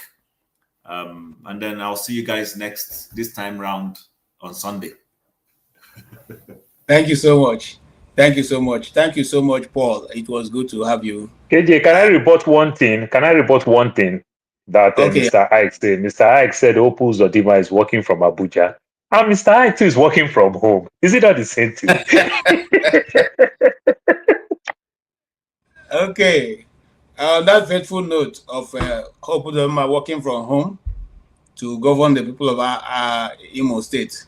Thank you, Mr. Paul, for being here. Thank you, Bro Ike. Thank you, Chim. Thank you, Odi. We are really, truly blessed by your presence. You've given us your time and your treasure. May God also replenish from where you are going to pay your data and the time that you've used. Time and money in America. It may not be so in other places, but in America and other parts of the country, like where Chim is and where Bro Ike is, it is money. And so it's also a treasure that cannot be regained. The time we spent with you guys today, it will never come back again. It's part of your life. And so we appreciate it. And all of you who are on the comment section, Ovie, Queen TA, and so many, those who like us, those who do not like us, we appreciate all of you. Because the show wouldn't have gone on without your comments, without your contribution. Oscar Blastone, even though you didn't buy me a coffee today, I'm supposed to be your friend. But no problem. I will take it with a pinch of salt. Yeah, I would have loved a head pan of salt, but let me just take it with a pinch of salt. Hoping that next time you will be able to do that for me. I appreciate you all. Thank you so much. And on behalf of Dr. Rudolph, I will say we will meet again next week where we'll continue. And maybe within the week, I'm still trying to work on something. If it goes through, we'll have a special broadcast during within the week. But until then, thank you so much. We appreciate you all. And our people, the beat goes on. That is where we round it up today. We have canvassed a lot of views. Whether you seem to accept what you have said or not, our own intention or our intent is to make sure that Nigeria becomes a better nation and that our people will live a better life. Better life is for here, not in heaven. God has promised us to live better life here on earth. So if we are not doing things properly and we have a government who still believes that they are colonial masters governing our geographical space, then we should correct them. We should start by correcting them, making them know that it is their civic responsibility as a government to do the right thing at all times. And if they don't want to do that, then let's contribute and vote them out. And I want to say a special message to the people of Anambra State. I don't think I see the Dubai that we were promised. If we are not seeing the Dubai we are promised, let's make the better choice. It's not English. Or just start English. We're not a person who can speak English we're looking for. We're looking for somebody who can bring development to our people, to our communities. And that's what we're looking for. Not the man who has the best educational qualification. And so let that be what we look out for as we go into the next election. And until then, I say thank you. And on behalf of every one of us here, I say let us celebrate with our uncle. 1,911,844,833 naira and 46. I'll take that again. 1,911,844,000,000 1 trillion. This money is too much for me.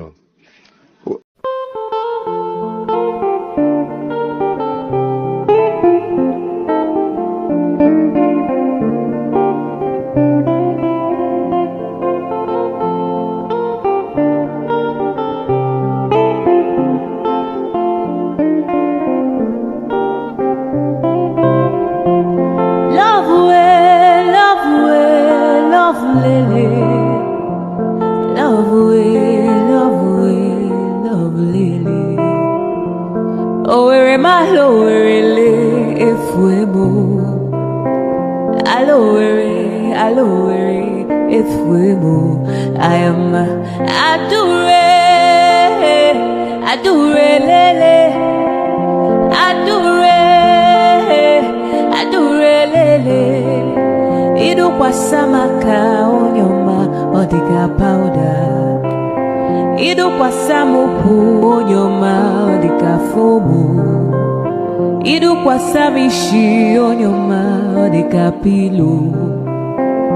Ololo lolo aturu bwebule wakamwa iwariwo.